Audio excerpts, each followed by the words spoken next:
Hi hello everyone welcome back to my YouTube channel. ನೋಡಿ, ಕರ್ನಾಟಕ ಲೋಕ ಸೇವಾ ಆಯೋಗದಿಂದ ಏನು ಒಂದು KS ರೆಕ್ರೂಟ್ಮೆಂಟ್ನ ಕರೆಯಲಾಗಿದೆ. ಈ ಒಂದು ಹುದ್ದೆಗೆ ಸಂಬಂಧಪಟ್ಟಂಗೆ ಸುಲಭವಾಗಿ ಮೊಬೈಲ್ ಮೂಲಕ ಯಾವ ರೀತಿಯಾಗಿ ಸ್ಟೆಪ್ ಬೈ ಸ್ಟೆಪ್ ಅಪ್ಲಿಕೇಶನ್ ಫಾರ್ಮ್ನ ಫಿಲ್ಅಪ್ ಮಾಡೋದಂತ ಈ ಒಂದು ವಿಡಿಯೋದಲ್ಲಿ ಮಾಹಿತಿ ಕೊಡ್ತಾ ಇದ್ದೀನಿ.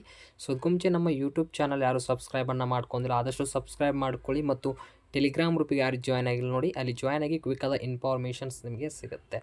ಬನ್ನಿ, KPSCಯಿಂದ ಮೊದಲ ಒಂದು ಅಪ್ಲಿಕೇಶನ್ನ ಕರೆಯಲಾಗಿದೆ. KS ಒಂದು ರೆಕ್ರೂಟ್ಮೆಂಟ್ ಮಾಡಲಾಗ್ತಾ ಇದೆ. ಇದನ್ನು ಯಾವ ರೀತಿಯಾಗಿ ಮೊಬೈಲ್ ಮೂಲಕ ಅರ್ಜಿಯನ್ನು ಸಲ್ಲಿಸೋದಂತ ನೋಡ್ಕೋಣ.